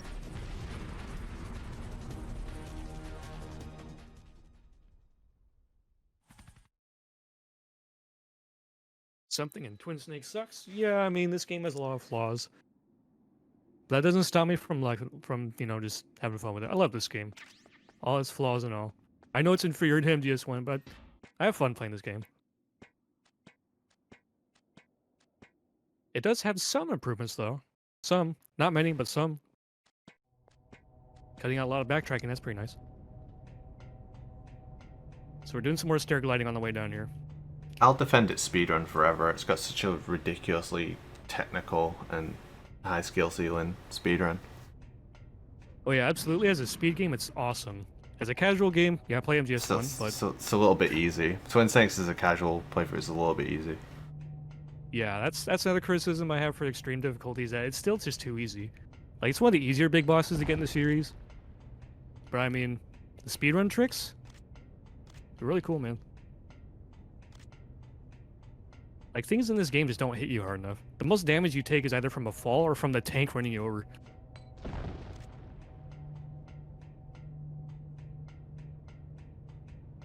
These grenade tosses are pretty cool, by the way. Dealing with the cameras on the way down. As long as you just time your throws right.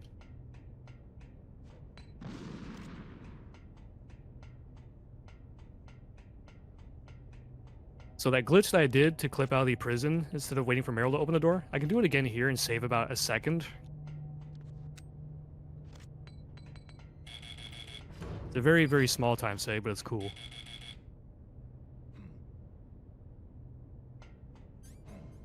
Alright, time for more nuts to punch, but they're invisible. Kind of. Gotta punch some invisible nuts.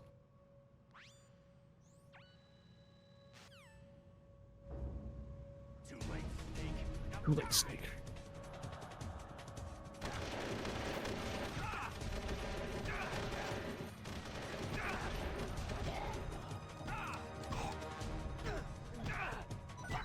Alright, that was better than most attempts.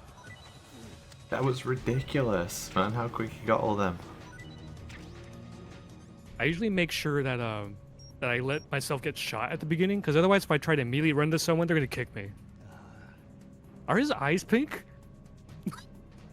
Are his eyes pink? What was that? There's something right above his eyes that look pink. I'm learning more about this costume, man.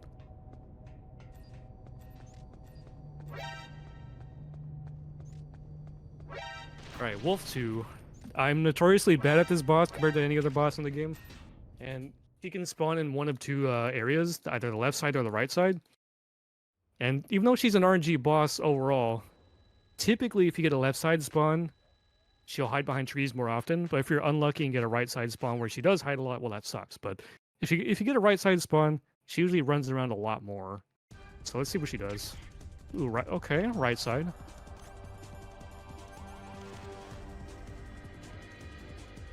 Come on.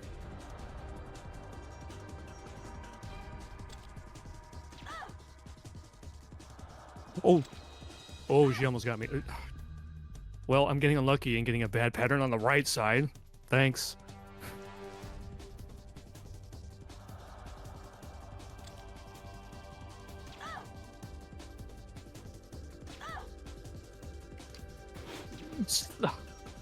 Typically, Bro. if you see anyone speedrunning Metal Gear ever, Metal Gear Solid or Twin Snakes, Meryl's pretty much always dying. Yeah, rip. It's like minutes faster.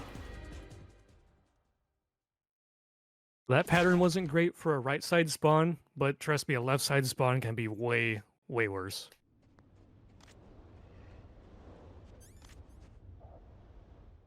Okay, I don't have any M9 for this.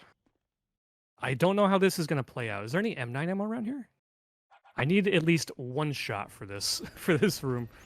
I was gonna say maybe No, the you know what? rooms around before you went into the blast furnace, but I think this guy might be knocked out long enough to make this work. Because usually they don't stay knocked out for very long. Okay, so we're gonna try to do this. So this room is awesome if I don't screw it up.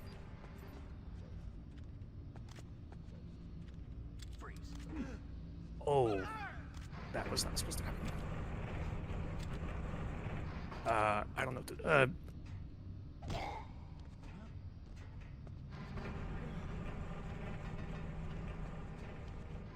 Okay. This is some more real improv. I hope that guy stays knocked out for long enough. Oh boy, oh boy. I did not mean to throw him. I meant to just grab him. So what's gonna happen, hopefully, is that the other three guys in the room...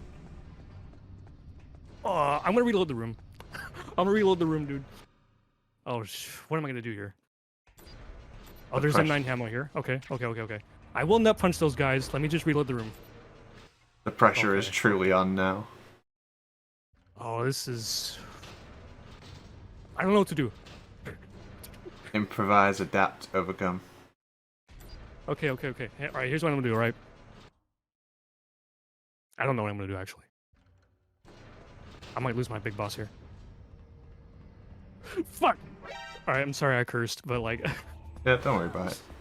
Don't worry about it, you're all good. Okay. We're in some real territory that I've never been in before with this. Okay. Can I make my way back out of this room? Alright. Here's what I'm gonna do, okay? Here's what I'm gonna do. What the hell? No.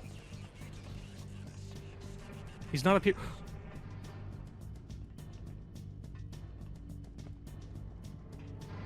Guys. This is a big problem. This is a big problem. No.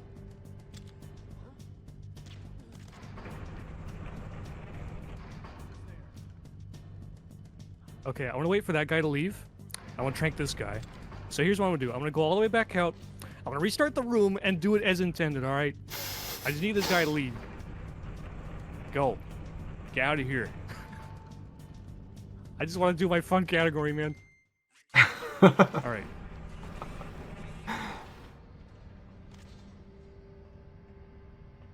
I can't believe I lost my big boss here because I had no ammo. That's fine. Alright. I want to make it all the way back. I want to do the room as intended, goddammit. Now here's the other problem. They're kind of asleep, right? So let's help this guy wake up. Let's help him wake up. Hey, come here. Yes. This is Bandage? perfection. I don't want that. This is exactly how it should go, based on how every other run has gone today. Like, wake up. Wake up. Run.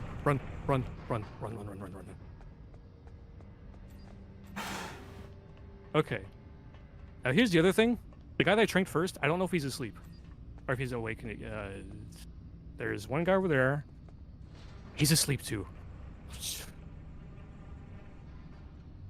awake. Who's there? Guys, this is horrible.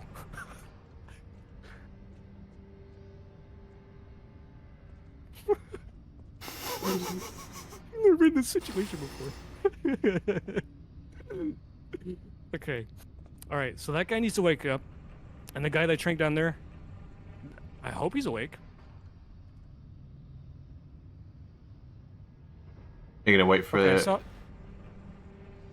Yeah, I want to wait for it because I want this room to go as intended. I want to show how funny this room is. Yeah, no, it's worth it. It's 100% worth it. It's just when he gets up, you're gonna reset the room at that point. Yeah. And yeah. I want that guy to wake up. Who's down there? Okay, one guy right below me. Okay, just that guy needs to wake up. Wake up, bro. Come on. Yeah, Volt. The biggest critic of Twin Snakes speedruns done by Blue Metal is Blue Metal. Not wrong. Is he waking up yet? Come on. And probably War Guy. War Guy's probably shaking his head, going, "This is horrible." Everyone else is having a good. Oh no, Blue! No way! Snake, are you okay? Snake! All right, guys, how about I want to make a deal. I load my save state for this room and save us some time. Will your save state work on this version? Yes, I haven't Let's worked do on it. save state. Let's see it. All right. Whoa, he's entering the Executive blast decision. furnace for the first time. Yeah, forget everything else that just happened. All right. Hold him up, Trank. Pull him back. Nut punch him. That guy down there is gonna hear it. Knock to get that guy to, just get his attention. And then the third guy is also gonna get spooked by what's going on.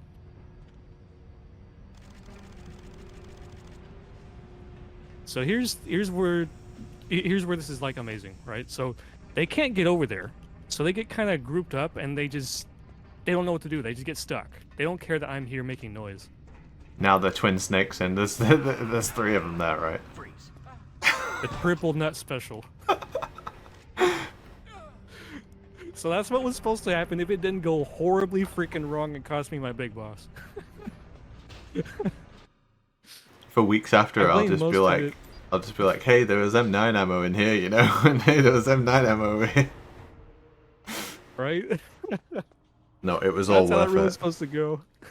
It was all worth it for that Rube Goldberg machine you were concocting. Right? Alright, so there's 3 guys here. Nut punch him. Where are your nuts? There you go. Come here. Where are your nuts? Alright, we're good. God, I love this run. I love how you just scream, "Where are your nuts?" every guard. They're just hard to hit for no reason, man. Just where are your nuts?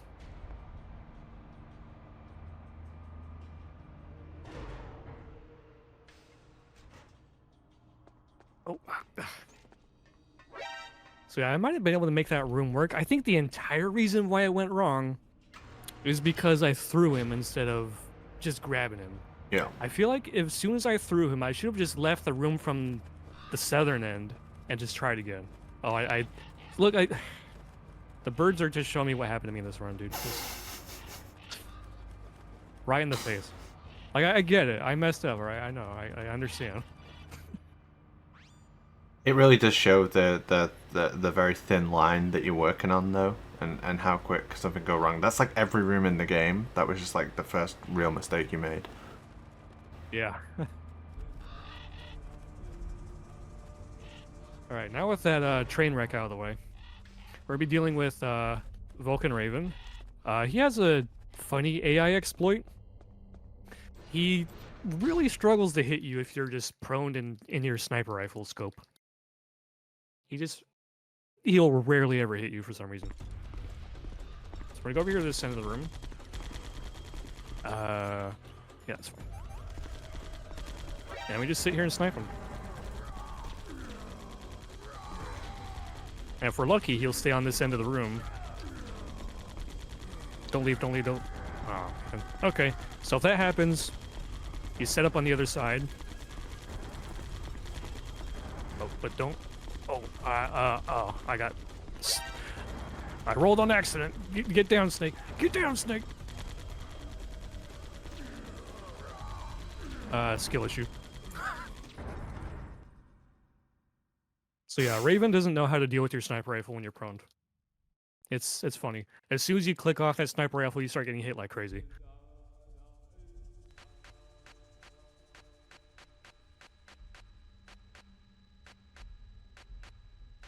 Alright, so this next room is a little bit sketch. You kind of have to distract one of the guards by shooting the wall with bullets.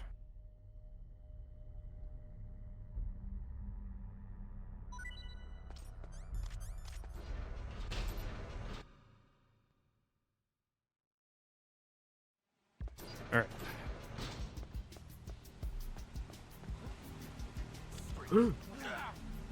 That's fine. Still not punched him. Distract him with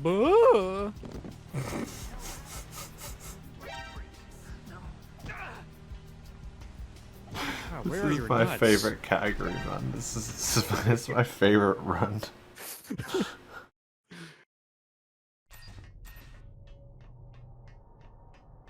All right, we're here in the last room of the game. We're getting there. We're nearly done. All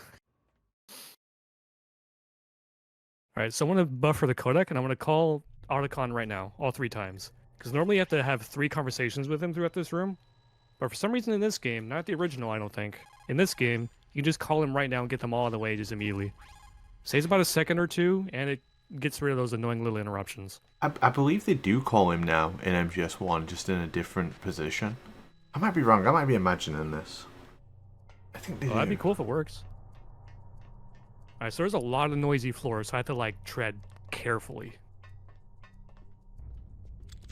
Okay, so make sure I trank him, hit him with the trank dart before I knock him out. Because that way he falls asleep. They stay asleep longer than they get knocked out.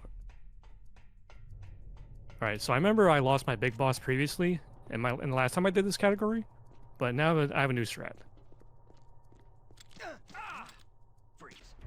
So I shoot him with SOCOM bullets. That's going to get this guy to run over here.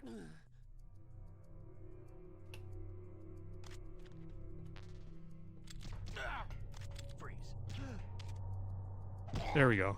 Not only is that faster, but it's also safer, because if I SOCOM that guy from far away, he won't hear me on the noisy floor. So I corrected that problem from the last time I ran this category. Just too bad I had that train wreck earlier, but we're okay.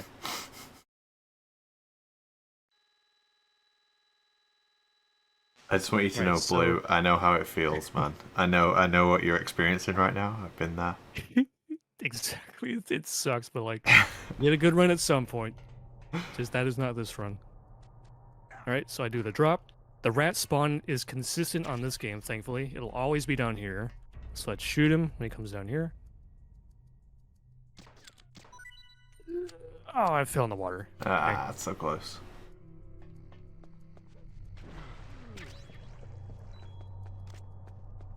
Alright, so there's still one more guy on the right side of the room, but we'll get to him in a little bit.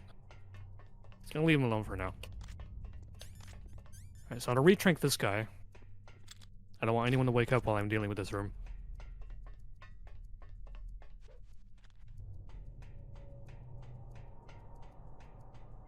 And these 2 guys, I'll retrank them again later.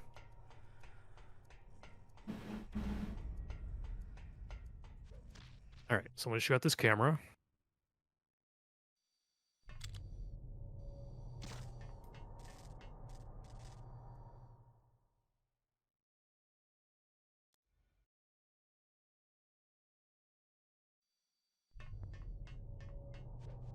Alright, so if you just do some little exploration with the mechanics in this game, you have the MGS2 mechanics added to this, you can change the temperature of the key without leaving by just doing some hanging. So I'm gonna creep up on this guy real slow. I'm gonna use the same strat as I did the other guys. Oh. Alright, there we go. If I shot him one more time with the SOCOM, I think he would have died. Alright, so we just drop down here, shoot the blue pipe. Instant temperature change. Very nice. So it's a nice little time saver compared to the original. You don't have to go back to previous rooms and just chill out for a minute. You can still do that though. Just, yeah, you have the option of saving time if you want.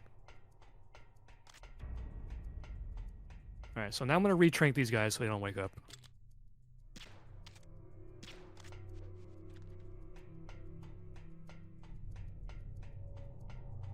Now just go back over there and repeat for the red key, and then we're done.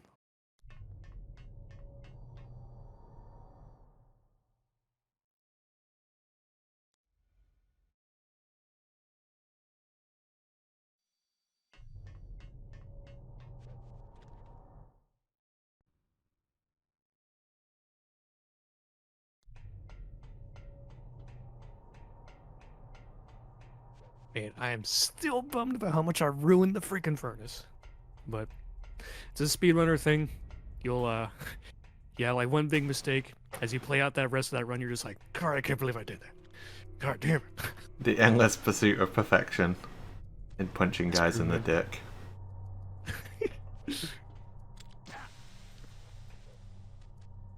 Alright, then we got the red card key. We'll be dealing with some codecs. Then we'll move on to Rex.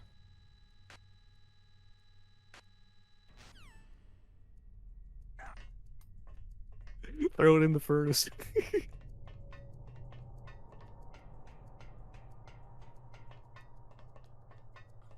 But this is such a good speed game. It's got a lot of cool speed tricks. So especially if you're trying to punch dudes in the nuts. Oh, there is? See, I only downloaded this build of Dolphin like an hour ago to import these textures. So I don't even know what things I can change.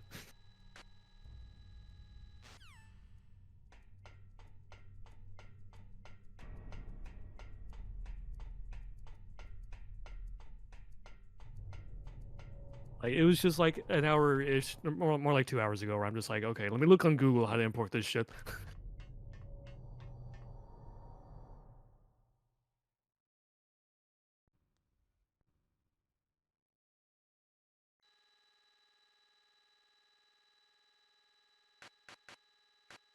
Oh crap, it's liquid.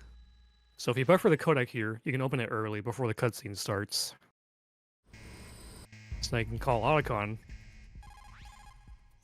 And the timer for them opening the door happens during this cutscene, so as soon as you get over there,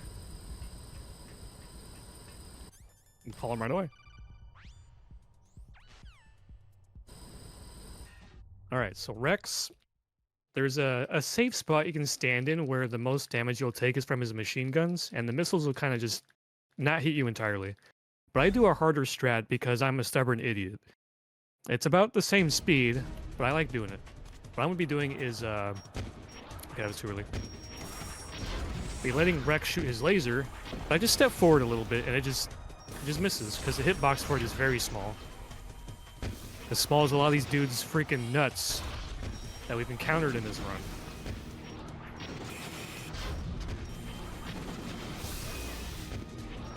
So I don't recommend doing this strat, I'm just stubborn about it.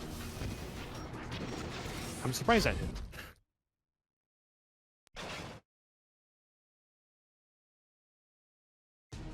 Now, in front of you, I can finally die. After Zanzibar land, I was taken from I haven't seen the floating snake model, I gotta see that. alive, nor truly dead. An undying shadow in You hear this grief? He's just happy that he doesn't have to get punched in the nuts. soon it will finally end. So speaking of nuts, so Rex has this thing in his crotch, right? It looks like a laser gun. That's the one exception for bosses that have something I can hit in the crotch.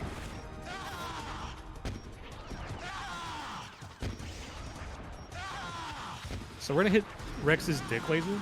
Boom. Alright, the one boss I can hit in the crotch, and I did it. Alright, so Liquid, you can still do the infinite on him like an MGS1, but the difference is that when his health gets really low, some hits, like a third punch, a kick, or a roll, will knock him over, and you waste time waiting for him to get up. So we can do the infinite. We're just going to do it up until that point. But I'm also going to try to do something called the lottery roll.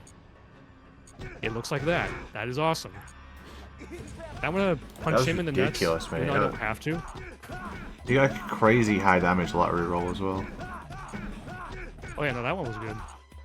And now that we're here at the low damage phase, the low health phase where I can't do the infinite anymore, just do 1, 2, and loop around him. Man, that Liquid was awesome. Can I get that in like a real run, dude? That was awesome, dude. That was like one in War Guys runs. Yeah. So yeah, we call that the lottery roll because it's so obnoxiously precise that it feels luck-based and you get a big payout from it. Alright, so nut percent is not over yet. We have 3 guys left. I'll take the wheel. And these guys are obnoxious. Like, they run around a lot. They're like some of the hardest dudes to punch in the nuts. And if I take too much damage, I'm just gonna actually die at liquid. Oh, oh, oh. Oh man, he still knocked me over. This guy with the shield, come here. Look! I'm punching him in the nuts! Come on, dude. Where are your nuts? He's wearing a cup. Alright, I have not punched all 3 guys. Don't shoot me too much more, please. Leave me alone. Ow. Stop. We punched all the nuts, now I'm making out like a bandit.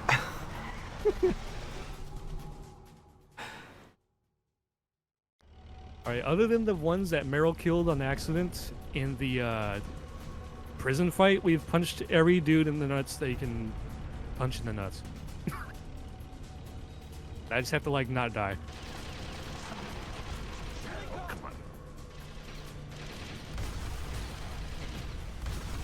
Don't worry, they're not dead. They just get stars over their head and then they disappear. We're good.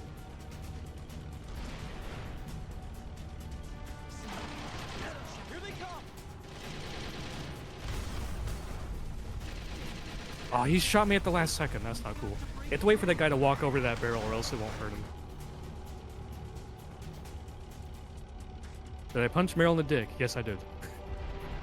Just before Mantis is that one moment where you can, where she's wearing the costume. I indeed punched Meryl in the dick. In her, dick that she gets rid of when she takes the costume off.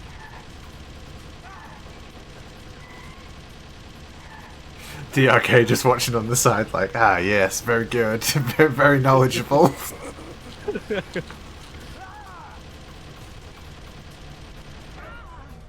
So if those last 3 guys did too much damage to me, I'd be at huge risk of Liquid actually killing me here right at the end. But I think I have enough HP. We should be okay.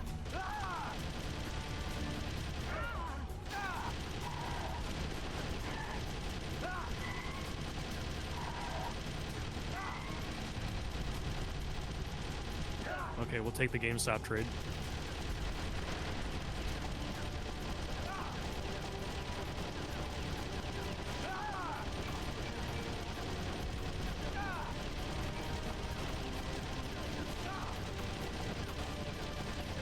Oh, stop. Alright, a few more hits left.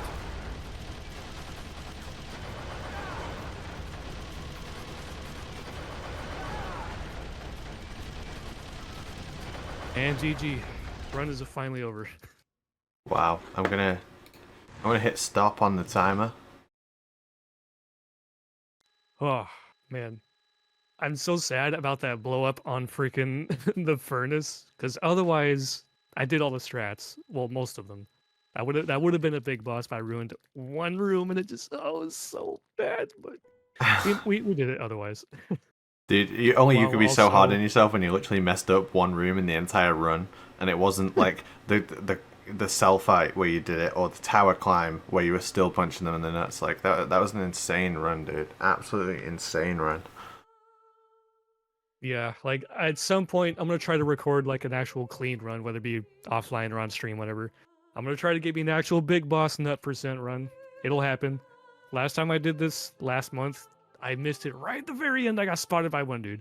And this time, I ruined one room. Otherwise, I would have had it. So, we'll get it soon. Because this is a fun, hilarious meme where I'm just trying to run around the game, punch every dude in the nuts. If there's a guard in a room, yeah, we'll get punched in the nuts. It's just so hilarious to try to lab out whatever possible way I could do it. Labbing this out was a lot of fun. Just trying to do it's a little bit rough, but it's still fun. More fun than dog tags, in my opinion, but it is what it is. But yeah, thanks for having me. It was a lot of fun. I look forward to getting banned for the sin of enjoying this game. So thank you for having me. It was a lot of fun. And yeah, GG's. Thanks everyone. Thank you so much, Blue Metal. Thanks everyone all the runners who took part today. So Jag, Jaguar King, D-Lines 13, Sonic Guy, I almost finished a run, Jag again, Joseph Joestar 316, Wizard Hawk. I think I got everyone. And then you, I'm so tired, I've been awake for so long. Yeah, that was a bunch of Metal Gear games. back to back to back. Chat was amazing. Chat's always amazing. I love chat. I'm a big supporter of chat. Absolutely nuts. I'm really happy. I've been wanting to do this for ages. Unfortunately, it just fell at a time when I'm literally on vacation right now. I'm not even. I know. I had my first Saturday with like my best friend, and Tekken 8 is out. I've literally spent all day. I can't get to my computer. I'm on my phone in the background making waffles and bacon the whole time. Can I please play Tekken 8 now, Apache? Yeah. So I'll be back after February 5th. No, I love you all. I'm gonna pass it over to Biznaz now, good friend of mine, and yeah, I'll see you all in the future.